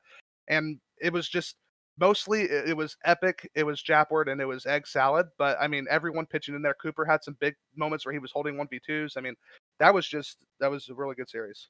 I had a lot of fun. That was really good. We got another Yeah. very hype match about to happen as well. We got Hierarchy versus Big Dogs, 2 top 3 teams, I guess. About to go They're head both to head. number 1 and number 2 right now. Actually, Are they? Okay. So this is yeah. the decider for number 1 NA right now. I think so. Yeah. Yeah, but we see Fuzz coming into Merc for Big Dogs tonight. See how that works out. Isn't Cyclone playing tonight? I believe he's on lockout. Okay. Oh yeah. Okay. Well, I mean, it'll be interesting to see. Fuzz has always been a really good player, and it'll be interesting to see if he still has what it takes being rusty. I'm assuming. I haven't seen him play in a long time. I'm wondering how he's going to stack up against like some top tier competition. Yeah, the last time I saw him play was on Divinity. So Did Death Guard win? No, Clippers won. Oh, okay. Death Guard went up 2-0 off of a 3-2 split, Hodor. And then all of a sudden, Clippers, stopped? Japward in particular, no. So Clippers finally figured out that they needed to match the 3-2 split. And as soon as they did, Clippers just started getting all of the opening kills and just ran it back, reverse sweep, 3-2. Pug. That's one like of the best series I've casted so far. Yeah. I think Clippers is going to break into mid tier pretty soon. Thank you for that. Muff, did you see any of the DMs? I think that Wolf said he DM'd you. Yeah, we.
Valuable to your team alive than getting 2 hits on a great sword.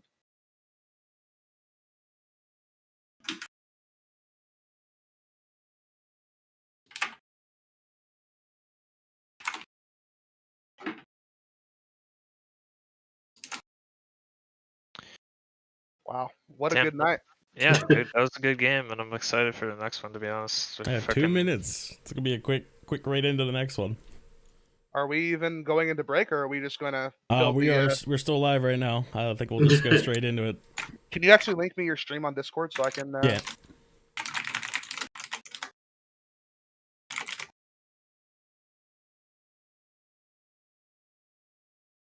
Awesome, thank you. I actually think streaming on YouTube might be a good play because it may be easier to get new people watching. Yes, that's part of the reason I wanted to stream here. 1, because the quality's better. 2, because discovery's better. Twitch kind of has the worst discovery in the entire industry right now. True. I'm actually going to give my head and my voice a little bit of a break before we get into this next game. Well, we only have a minute, actually. I mean, it's gonna take a minute to get everybody set up. True. All right, let's take a 2-minute break then. You know, I gotta say though, just real quick. So if VQ just played Hierarchy very, very close, I can read that one of 2 ways, right? Either Hierarchy's having an off night and we might see Big Dogs kind of run away with it, but Big Dogs does have a sub. But I don't know. I'm so torn, right? Because the last time we scrimmed both of these teams, we took 1 map off of both of them, and they won like 5. So it's really hard for me to know which team is going to be favored here. But if I had to guess, I think I honestly have no idea. So I think this is gonna be a good one to watch. Yeah, I mean, my gut tells me Big Dogs, but I prefer like I think Big Dogs wins if they have their actual roster, but I'm not sure how much difference Fuzz is gonna having Fuzz instead of their actual fifth is gonna make, because I don't know what kind of form Fuzz is in. So there's just I don't know. It's gonna be interesting for sure.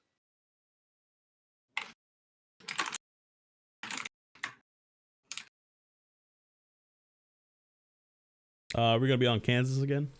Yes.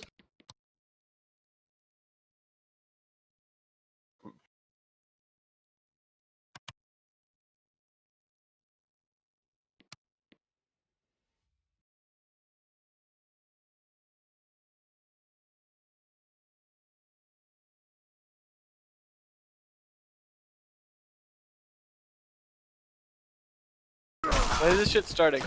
Soon. Soon TM. 7 casters? I'm just gonna be muted. 4 casters? Shadow's probably not gonna talk much. Yeah, I stay quiet. Let the other guys do the work.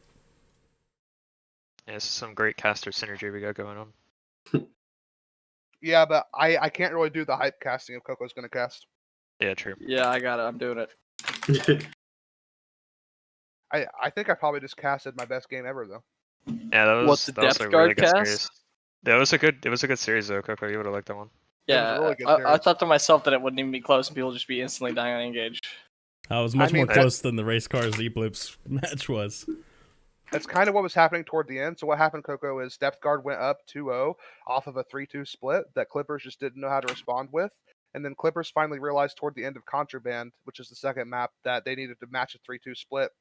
And they started winning rounds at the end of Contraband, but they ultimately lost it. And then from there on out, it was just Clippers winning the 3-2 engages with opening picks instantly. Like do you every remember? round. Do you remember Kronk's old plume class from Entropy? Battle Axe Plume? I appreciate that. Yeah. Diamond. Yeah. He's playing it right now. What a Chad. What a I throwback. plume pilled him. I racism pilled him. And Oh wait, plume are we on pilled him. stream, Shadow? We are on stream, yes. Oh okay. god! Okay, Oh no! I Oh was- god! Oh no! Wait, About to say message. something. Shout out to young man Guap, 5'7", 490 pounds. Asked for a shout out. Guap's definitely my favorite Diarchy player. Diarchy is actually a team that I'm excited to see where they go. I think with more practice and just more synergy being built over time, I think that's a team that's going to be contending for the near the top of the mid-tier spot. I think they'll be contending with 20 race car for that top mid-tier spot if I had to guess at this moment in time. 20 Bliss is going to be I'm wondering what's going to happen in 20 Bliss without Cantaloupe. Cantaloupe was really starting to establish himself as the best player on 20 Bliss by a fair margin, was always being impactful. Definitely the hardest player for us to deal with when we were scrimming them, and now he's been poached to a team that's going to be dead in 2 weeks. So we're going to see Who got poached? Cantaloupe? Cantaloupe. I mean, alright, I'm not gonna go into details, but yeah. Muffmeister talking shit over here. Is that not publicly known that Cantaloupe is Cantaloupe's on Syndicate. Yeah, Oh, okay. he got poached. Yeah, you're Alright, actually get into the killing, kendo. you're actually killing the scene. Wait, let me hold on. get the What do you mean I'm Cantaloupe. killing the scene? Cantaloupe was never a Bliss player. Cantaloupe was fucking raised by fucking Xenon and Invictus. You've tried to kill 3 teams in the last hour.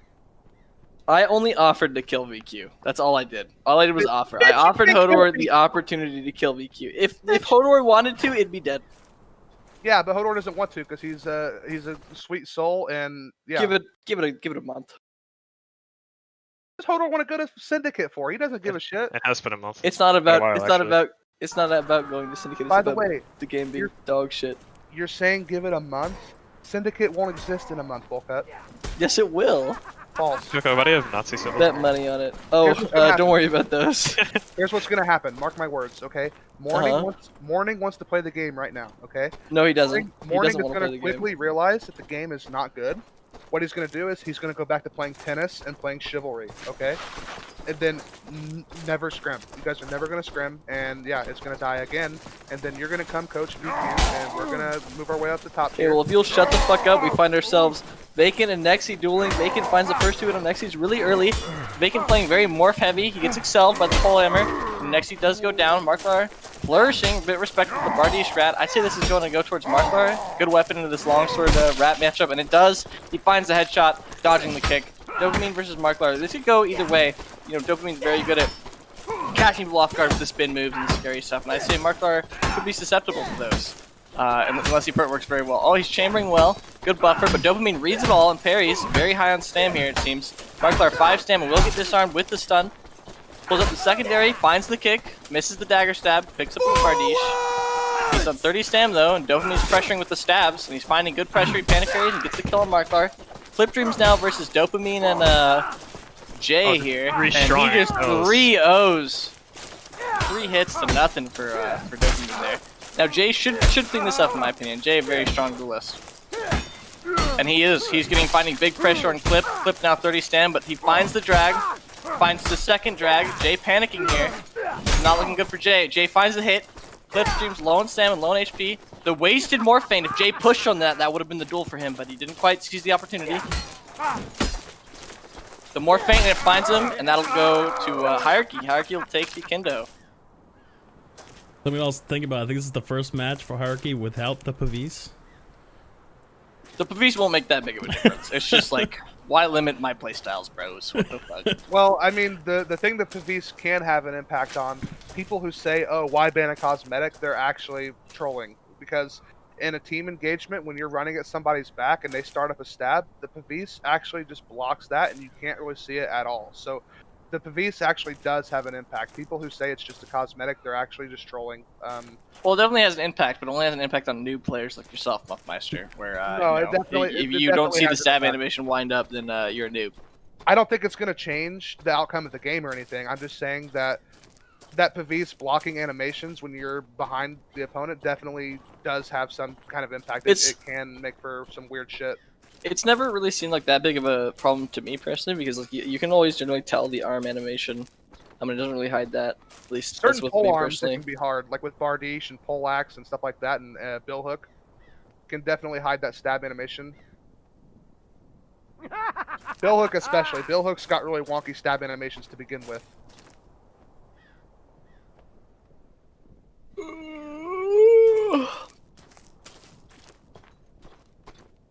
Yeah, Japward really impressed me there. I was talking the whole series about how when Japward and Egg Salad pop off and play well for Clippers, we tend to see them do well. And yeah, I think depending on what we see the rest of the week here, I think Japward might actually be one of the players of the week. He had huge impact in that series. You agree, Wahbs? I agree. Hodor, something you should do to maybe speed this up is maybe you should have players like put out their map priority, and then instead of them just sitting here and picking, because this shit takes so long. Does that make sense? Like if Hierarchy wins the first round, their first map priority pick would be like, you know, so like Mosh Pit per se, instead of sitting here waiting for them to fucking decide. It takes fucking 5 minutes. That might be hype. Problem is that some teams are gonna want to have like they don't want to just have their map like selections public. I know I wouldn't want VQs to be public. I would want to be able to catch people off guard with map picks. So that's my only problem with it. I think it should be optional. I mean, I don't see why a team couldn't let a ref or an admin know what their pre-picks were going to be, but I don't know how many people would actually use it. I think against certain teams, every team probably has maps they don't really want to play on. Like, you know, say 20 Bliss plays against Big Bogs and knows that Big Bogs is most competitive with them on Contraband. Maybe they just don't want to play Contraband at all against specifically Big Bogs. You see Hierarchy repping the 5-man or 4-man Bardiche with the Axe Malthael on the left side here. You know, Big Dog's doing their patented hug the wall strats. Lazy's free here, making will catch him off guard. Malthael finds himself in a duel with Marklar, and there's a 3v3 here on the right side with the rest of their players. Malthael finding the pick on Marklar, and Jay picking up Fuzz. This first round looks like it's going to go pretty convincingly to the Hierarchy here. Good one. Hierarchy did just have a great warm-up series with VQ while I was casting. That went to a 3-3 scoreline, so Hierarchy hopefully well and truly warmed up. Maybe that will be a little bit of an impact on this first map. We'll have to see. So Malthael backing away from the 2v1 against Marklar and Lazy. He plays this really well, holding this maul, gets hit though. He's holding well. The Marklar doesn't find the kill, but Jay will find that pick, and Jay gets that pick trade. Jay gets 2. That's big. Clipstream gets the return pick on Dresboni. Dopamine one shot on the right side, dueling Marklar. Oh, Jay just goes behind, stops Dopamine from walking away from that. Really detrimental there. Looks like this round's going to be going to Big Dogs. Quick answer back from Big Dogs, not wanting to run up a big deficit. Clipstreams with a big 3K there. Yeah, Malthael did really well picking up that, holding that 2v1, but Jay, also found the 2v1 before he died, but he went for another one. I think that was the mistake where he needs to lead and help his team at that point. They shouldn't go for 2. Clipstreams versus Dresboni on the left side here. Clipstreams is trying to walk away from it. He does lose a teammate in the engage. Somebody needs to equalize somewhere. He does get a big swap and a head removal. He needs to pick Dresboni. That would be huge. He swaps off, but maybe a little bit too late. 1v4 for Clip. He's going to go down. So yeah, comments we're real actually seeing quick. hierarchy. Sorry, go ahead. People are asking about Fuzz murking instead of Cyclone, as they believe Cyclone's still on a timer. Cyclone's on lockout, yeah. Cyclone cannot play. Rosters are locked within 24 hours of match day, so you can't. Cyclone is not eligible. So Lazy, Malthael, 2v2ing over here. Jay and Marklar find themselves in a duel. 2 duels going on. And the 3v3 in the right corner, the 3v3 is looking really close, but Big Dogs comes out on top of both of their duels, so that seems like it'll make the difference here for Big Dogs. Dopamine finds that pick, but it will not matter as he has 2 friends coming, and this round will be going to Big Dogs. We see Lazy beating his duel against Malthael and Marklar beating his duel against Jay, and that's making the biggest impact there because that 3v3 was taking so long that the duels actually went by faster. Clipstreams getting by with a little help from his friends, you could say, perhaps. Marklar going to wrap this left side with a teammate, with a buddy. Malthael finds himself in the 2v1 again. He looks for the parries. He's alive. And they get that pick. Hierarchy needs that pick. If Malthael can keep Lazy off of his team, it's going to be big. And he does. He keeps Lazy off of his team. Hierarchy should not lose this. And they will not. They will be taking this round. These are so spread out. Yeah, so far Hierarchy is kind of succeeding in their win condition. To me, maybe I'm wrong and I have Pepega brain. I see Hierarchy's win condition in splitting these fights up and allowing them to run with, basically buddy system. Just always 2 people sticking together and just kind of picking apart some of these weaker Big Dogs members. We see the 2 duels happening again with Jay and Malthael to be between Lazy and Mark here in the back, and I think that'll really decide this round. Unless something happens in this 3v3 that's really massive, I think those duels in the back are going to decide them. It looks like Lazy winning them. Dopamine getting the pick on Fuzz. But they return it with 3 picks. That's massive for Hierarchy. Jay does get picked though, but it's a little bit too late because Lazy finds himself in a 1v3 with a Maul. 2 players are one-shottable anywhere to the body though. But it's going to be a tough order. He's got 32 stamina. He finds himself in a triangle. So far, as I said before the game started, I think a lot of this match is going to depend on how quickly Fuzz can unrust, not having played the game in a while, getting thrown into the deep end, the very top end of NA Mordhau. So yeah, I agree. I really think if Brian was here, it might be going a little bit different. They have the synergy that they do with Big Dogs, but next scene Fuzz finds himself in a 2v2 in the choke. Vacant now 1 shot because of it. Lazy finds Vacant's back and he will get the kill. Malthael getting the return pick on Clipstreams and then cleaning up that 3v3 immediately, but Jay finds the team kill on Malthael, and that will, push it over the edge, and this round will be going to Big Dogs. You got to think too. I mean, can't fault Jay too much. Shit happens, especially in a clusterfuck situation like that. But had he not killed his teammate, who knows what could have happened in that round? But we see Fuzz finally getting on the scoreboard. Hoping to see him pop off. I really like Fuzz. Really been around for a long time. Good player. Yeah, you saw too that Jay swapped off of Lazy, giving Lazy's Vacant's back, and Vacant got that pick on Vacant, which was also big, just for him to end up team killing and killing that lead. But we find Fuzz and Clip getting 2 picks right off the bat. Jay getting the return pick on Clip, which is kind of big for Hierarchy, but it's going to be really hard for them to get back in. But Malthael wins his duel against Marklar, and Vacant lives his 2v1 and kills Fuzz in the 2v1. That's massive for Hierarchy. Hierarchy looks like they're going to be taking this round in 1v3 versus Nexi. 1v3 actually, and Nexi's 1 shot to any of these weapons, so cannot imagine him living very long here, and he does go down really quickly. So far, we're seeing kind of what we expect roughly. We see clinically Lazy and Clipstreams having huge impact, and we see Dopamine Bandit and Jay kind of popping off. But really, the kill distribution is pretty even so far. We're seeing lots of good plays. Yeah, I'd say this match can definitely go either way. Both these teams' strats are very... Oh, Marklar finding the instant pick on Malthael. That might be enough for Big Dogs, and it is. They get the second pick because of it with the snowball. Marklar picking up 2. Marklar's looking for the third on Dresboni, but he will not find it, and he'll actually go down in his 2v1. Can Hierarchy return this? Next, he'll get the pick on Vacant. I don't think they'll be able to. They're now in a 2v4. Looks like Jay's losing his duel against Clip. Yeah, losing his duel. And Clip with the lean back gamble. That's what you like to see. Yeah, and My favorite thing. I owe you one. you know, now you know Fuzz is playing on that spear, which I think is kind of a bad decision. Actually, I think when you're thrown into the very top end of the scene and you haven't been playing, I think I'd want to go something like Bardiche, give me the ability to combo and survive in a 1v1. But he is doing okay so far. He actually looks does like two 2v2s in the middle and the right, and the duel versus Dresboni and Clip. Clip actually looks like he's losing his duel against Dresboni. That might be impactful, but Nexi will get the pick on Dopamine Bandit with Vacant, and that might snowball the round for Big Dogs, but Vacant picks up the kill on Fuzz, Jay picks up the kill on Lazy, and it looks like Hierarchy will snowball their lead very hard. Yeah, and unfortunately Fuzz gets caught sleeping a little bit, gets back swung with the Messer, and that kind of just collapses the round for them, but yeah, that round kind of fell on a knife's edge. You know, had Fuzz not gotten picked there and they won that 1v2, that would have been a totally different round. Jay having a huge impact, really kind of popping off here.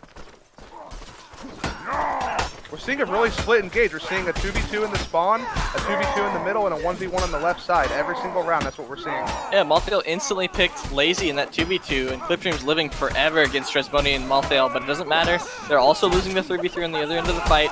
It looks like this map will be going to Hierarchy here.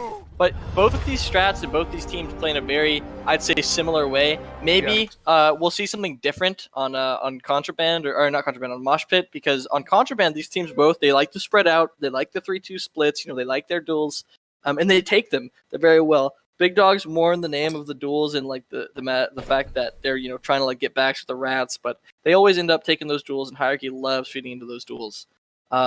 As well as, you know, the Big Dogs love holding that back wall and spreading out really well. I think Hierarchy loves feeding into those 2v2s and those 3v3s. I always remember that was, you know, Hierarchy's specialty, even way back when. Yeah, Hierarchy definitely, they like to break off into smaller little engagements and win little miniature skirmishes. Like every map of that Contraband series, we see a 2v2 with Fuzz and I can't remember who else. I think it was Nexi was 2v2ing in the spawn against Vacant and someone else, can't remember. And then we would see Clip Dreams off 1v1ing on the left side, and then we would see another 2v2 in the middle. And we saw that every single round. Just kind of showing you both of these teams have a very similar idea of how they want to play. I think this round's going to be much different, though. Big Dogs much prefer the team play and the grouped up status on Mosh Pit. And Lazy finds himself in the middle of the choke there, and he finds the pick on Dopamine, finds the second pick on Vacant, and that's massive. Lazy really snowballing his lead for his team there, getting 3 picks for Lazy there with the Maul. And, you know, you see Marklar trying so hard to get around his team, trying so hard to get backs, and, you know, this kind of, I'd say this comes from more like the Big Dogs Terry Scrim mentality, where they like to stay grouped, and running into Hierarchy might be a reality check here for them, because Malthael's just going to be picking up Marklar, he's going to be picking up these duels, and he's very, very happy with them. Just going to coming in, getting a nice little headshot. He is pretty low, though.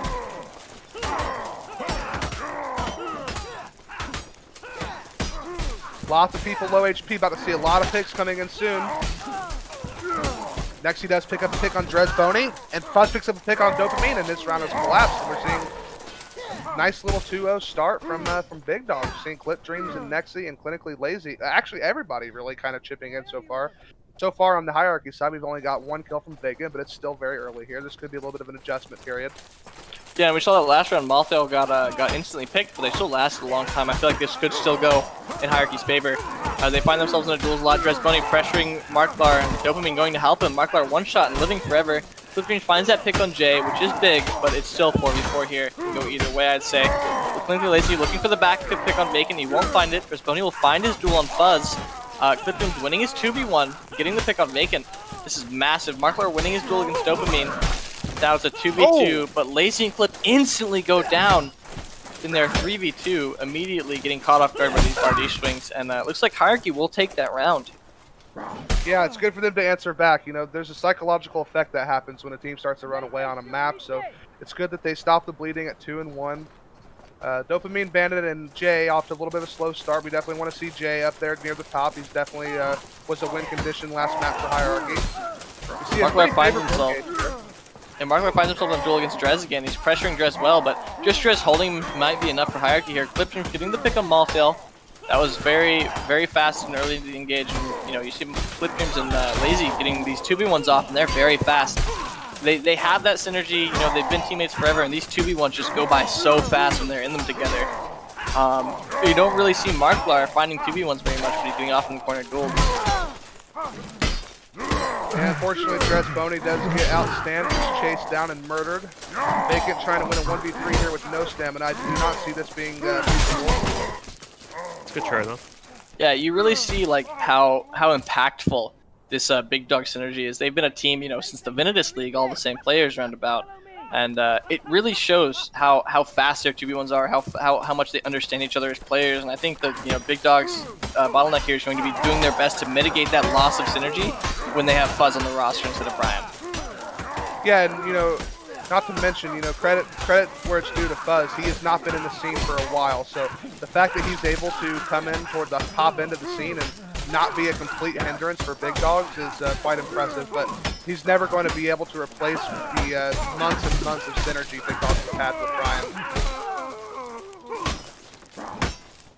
Yeah, it's looking like it's a 3-2 Hierarchy taking that round. This is going to be very close. Hierarchy taking that first map decisively. If they take this one too, it's going to be 2-0 for Hierarchy. It's going to be very rough for Big Dogs to come back from that. So Big Dogs pushing together, pushing Hierarchy's left side. Clipstream starts to engage on Vacant, and Drez Boney gets a massive cleave on 3 players. We're securing them those 2 picks, smashing that 3v3 in the center. Malfail holds his duel on Lazy for long enough for his team to come clean up. That was a massive cleave from Drez. Markiplier doing his best to put on a show for us here, but he does go down in a pretty timely manner. And again, we're seeing very even kill distribution from both teams here, just showing that these are both teams where, you know, apart from Clip Dreams, there isn't a huge fall off in skill between any of these players. They're all very close to each other on both sides, I would say. You see Lazy stuck in this in the goop, I'd say, in the blender, but he does find a pick out of it. That's massive for Big Dogs. That might push them over the edge and win this round. I say it will. Lazy's looking for this 2v1, but he will not find it.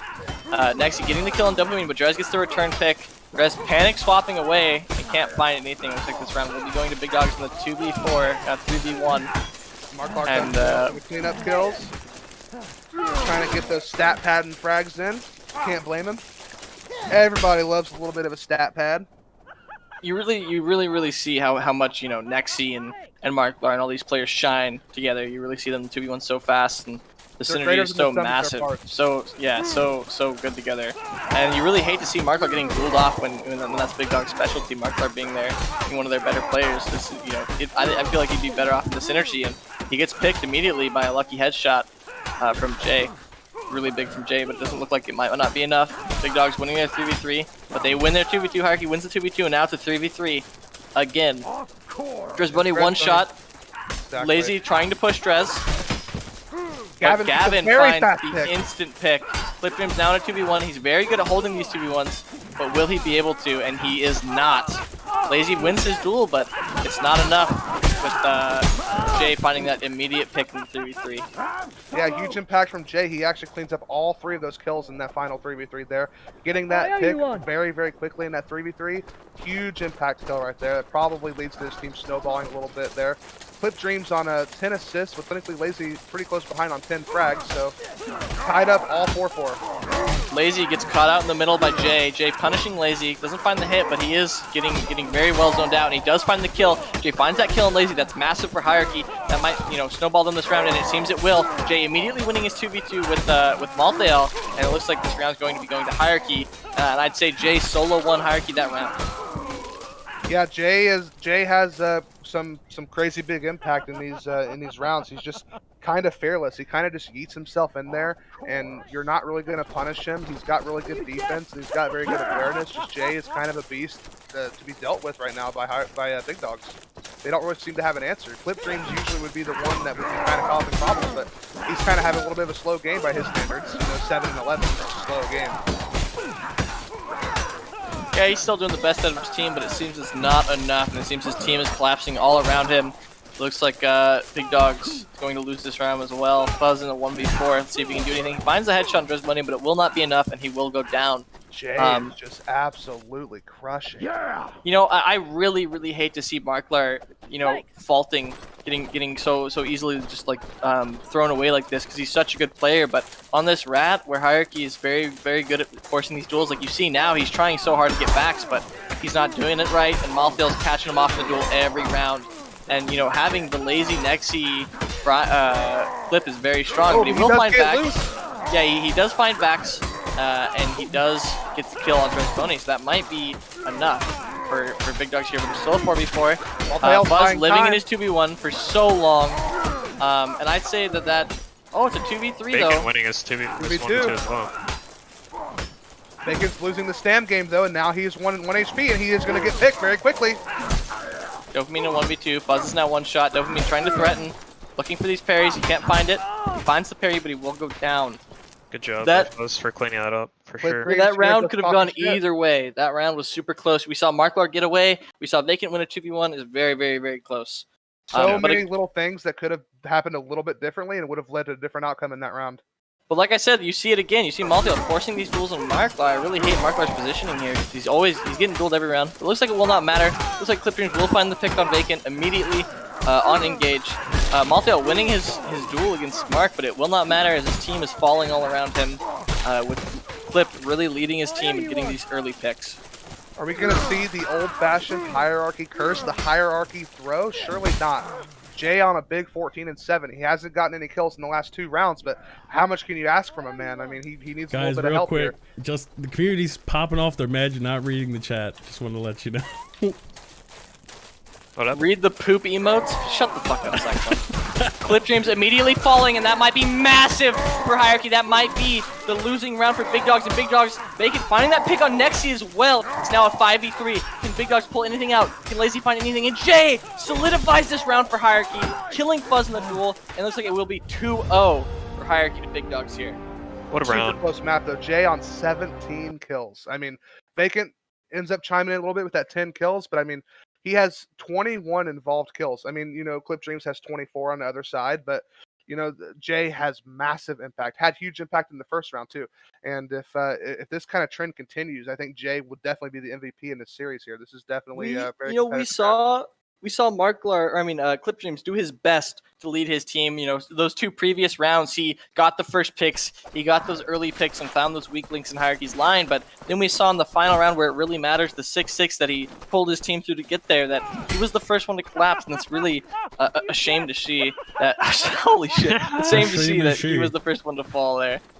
Yeah, and you know, it must be said, you know, like, it's not an easy situation. He's being plugged in to an established roster that's played together for literally like a year, and he's been out of the scene for quite a while, and he's being asked to compete at the very top end of the NA Mordhau. So Fuzz is doing quite well considering all those things, but I mean, it's not going to be the same as if they had Brian, their 5th, that's been with them for a long time. Looks like Vacant's leading the charge here. Marklar finds the back on Vacant. Vacant should go down. He's one shot. Marklar panic parrying out of the pick. Just Bunny deciding he's going to kill Vacant for the kill on Marklar. It is now a 3v3. Clipping one shot. Jay finds that immediate pick on Fuzz. And it looks like this round will be going to Hierarchy, even though Marklar was free and even though Marklar got backs. Jay opening this round up with a big triple kill. I mean, Jay is just absolutely, I don't want to say carrying, but he definitely has had the most impact so far. I mean, he's doing just bonkers amount of impact coming from Jay right now. Oh, and they're going to collapse on these 3 in the spawn. This looks really good for Hierarchy here. Bacon getting 2v1 in the 3v3 though. Finds himself in this 2v1. He's panicking. He's living very well though, but he will go down to Clip, swapping on his back. Jay and Dresboni find the pick, but it won't be enough. It's now a 3v4. See if Malthael can find anything. Malthael 0 stand, but Jay saves Malthael out of the 2v1. It's now a 3v3. Dresboni finding an opening. Oh, beautiful swap from Jay to pick off Fuzz. Fuzz is totally unaware. And Jay's going to find this guy no stamina. He's going to clean this kill up pretty easily, you have to imagine. And he does. Oh my goodness. Yeah, good job from Drez avoiding that 1v2 and getting back in the fight, getting that hit. Yeah, absolutely. It's huge. And they say chivalry's dead. Seeing Like some really Muff was good saying, Jay is really showing his colors here as a really strong Mordhau player, and he's really putting the power to Big Dogs here. He's Might literally say, winning his team a lot of these rounds. Yeah, making the big difference here for Hierarchy. Big Dogs members are going to get collapsed on here back in the spawn. And Clinically Lazy is getting bullied every round. He's getting 1v2'd and dying very quickly. They need to change something up, Big Dogs, if they're going to avoid losing this series. Jay gets a double kill. 2 kills in this round already. They clean up the third that's vacant. Marklar's winning his duel, but it's way too slow. Multi-L binds Marklar up the whole round. Marklar gets no impact. And now he's just left in an unwinnable position and he goes down. I mean, just everything that could go wrong for Big Dogs. Marklar having no impact, getting bound up by Multi-L all round. Jay is just walking in and killing people very quickly. And Clinically Lazy has been 1v2'd very quickly all 3 rounds of this map. Big Dogs needs to make an adjustment and need it now, basically. It's not very like Big Dogs to really change up what they do. They're more the type of team to, like, make it work rather than change it until it does work. And so I don't think we're going to be seeing that from Big Dogs. I think this is guaranteed going to Hierarchy at this point. I think it's too far gone. It's now a 2v4 for Big Dogs, and I think this is going to maybe too early or too late to say, but I think this is guaranteed going to Hierarchy, the 3-0. It's just a shame that we don't get to see these teams face off with Big Dogs having their official lineup. I do think it would make a little bit of a difference. I mean, again, not to call out Fuzz. He's doing very well considering his situation, but there's just no way that Fuzz can fill the shoes that chemistry that they have with their solid 5 kind of has. There's just no way any player could fill that, really. They are switching up where they're going a little bit. They're not sending 3 to the spawn. Clinically Lazy getting 1v2'd again and picked instantly again. This is a huge problem for Big Dogs. They need to figure out a way to stop this. Clip Dreams does answer back on a Multi-L and gets another big hit onto Dopamine Bandit. He does get a pick. Drez Boney eats a fat hit. Jay gets a pick on Marklar after losing stamina. Oh my goodness. Clip Dreams picks up a big drag. One of these players is very low. He does get the back. Jay has no stamina. There's no way Jay picks up this round. Clip Dreams pulling it back from the brink. 1v3? Holy shit. Big Dogs has to find a way to stop Clinically Lazy from just getting 1v2'd and killed very quickly. This is a huge problem. He's 0-5-0, getting 1v2'd every round. Huge issue. He needs to change up what he's doing, but he's not going to. They might use this momentum to bring some rounds back. Drez Boney just walks away and smacks Clinically Lazy. Clinically Lazy having a really bad time with this. Seeing a feint battle between the Bardiche and the Maul. Bardiche does come out on top and Clinically Lazy goes down. He just loses the duel there with the Maul. Drez Boney does take a big hit. He does get picked. Nexy, that's a quick 2 kills from Nexy. Marklar's kind of getting boxed out. This should be dying soon, but he doesn't. He just kills him. And we have Jay in a 1v4. This feels about even with how Jay's playing. Oh, he gets a quick pick. He's probably not going to win this, but he can put on a show for us. Really good try, though. Yeah. Yeah, Jay is just playing out of his mind. He's balling in the motherfucking paint. Yeah. Who knew somebody 5'10" could dunk on people like this, dude? Yeah. He's currently getting 160 ping. He better slow his jets real quick. Back to 28. We're all good. Marklar gets fainted out. Probably going to die here very quickly. Oh, no. As Marklar's dead. Clinically Lazy up next. Oh, no. Beautiful 2-piece McNugget instantly. Clip Dreams just holding off, getting a lot of damage. Oh, finds 1. The 1v2. I don't even mean to keep talking about Jay, but it's all W's for him. Clip Dreams just wins a really clean 1v2, but it's not going to be enough. Find himself another 1v3. Can he win it again? He will not. They just have no answer for Jay. Clip Dreams is doing his best, but again, not to just talk about one player, but really this is kind of a one-player show in Hierarchy. I mean, the rest of them are doing their job just fine, but you have somebody on 15 kills, and the game is like halfway through, maybe a little bit more. Just absolute ridiculous of play we're seeing from Jay here. Next he They gets find their first pick on Vacant, though. Lazy and Nexi find that first immediate pick, and that might be the round for Big Dogs here. Looks like it's going to be. Dresboni finds one with the T-kill though. Probably Finds not. himself in a 1v3, buffering really well. Gets hit by the maul though. He sprints through the gap. Really well played from Drez. Finds the parry into the team hit. He finds one. Looking for two on Nexi. Can he find this kill on Nexi? If he can find it, this might push him forward.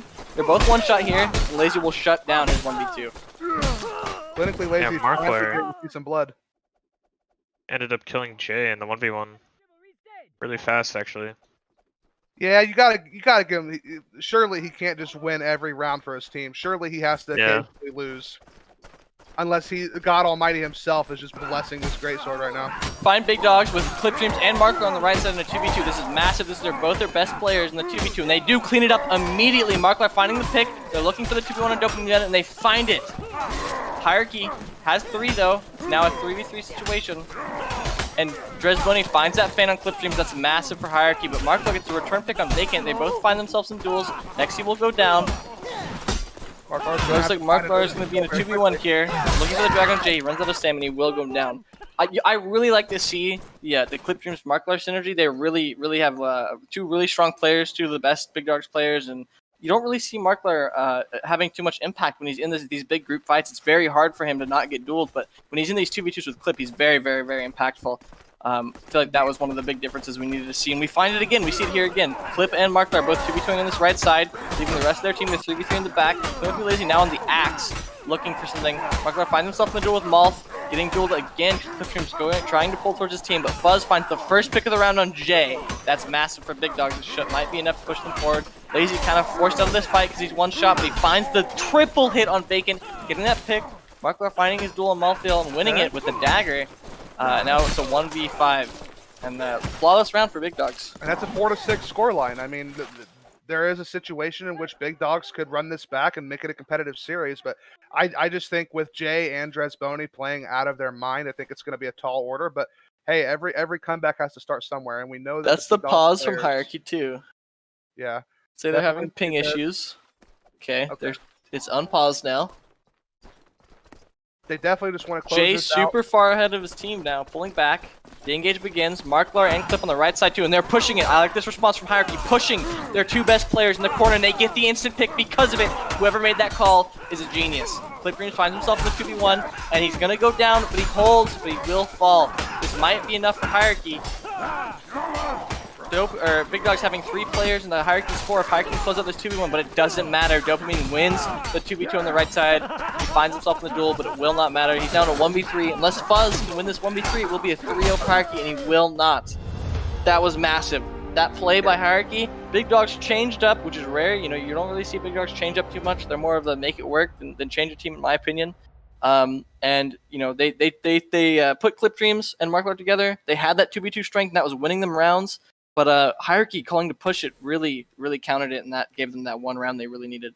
Yeah, it must be said too. You know, I talked about him all match because he was by far the most impactful. Jay had 2 maps in this series with 18 kills, and I think the 3rd map he had 15 kills. So I think that might actually be an MFC record for total kills in a series. I'd be surprised if it wasn't. But yeah, that is actually just mind-blowingly sick performance from Jay. Just kind of crushes Big Dogs there. It must be said, though, as we've already said, Fuzz is not their usual 5th and doesn't even play the game. So definitely not seeing peak Big Dogs there. But that's pretty dominant stuff from Hierarchy. I don't know. I think that makes them number 1 NA, right? Yeah, right now. Yeah. I definitely want to see the rematch with them having Brian or Cyclone, though. That will be an interesting match. But, man, I just think that is probably the most dominant we've seen a player play, like definite MVP player of the week, probably right there. Yeah, I think the next match to look forward to would be the Terry versus Hierarchy. I think Terry, maybe if they get Stabby, they have their main lineup, could be a very strong lineup into a Hierarchy there. You know, Terry keeps the group formation and pushes it well, but they also like to play into the duels, and that's Hierarchy's strength there. And I think Terry might be able to play it a little bit better than Hierarchy and maybe, you know, take the map off of them. This is quite exciting. Like, this is the first time we've not had an absolute dominating top team. We've got 3 teams very closely contested. Yeah, we got a 4th one up and coming, XD. All right, that's going to be it for MFC this week. Only 4 days because tomorrow is Jamie's draft tournament, so definitely tune into that. And yeah, we'll have the matches scheduled hopefully by like Sunday or so. Thank you for having me. Thanks everybody for watching. There were some GGs. really good games tonight. That was a lot of fun. Yeah, thanks to Muffmeister, Coco, Wahbs, and Hodor for casting. And we'll call it there. Have a good night. Yeah, absolutely. Good night.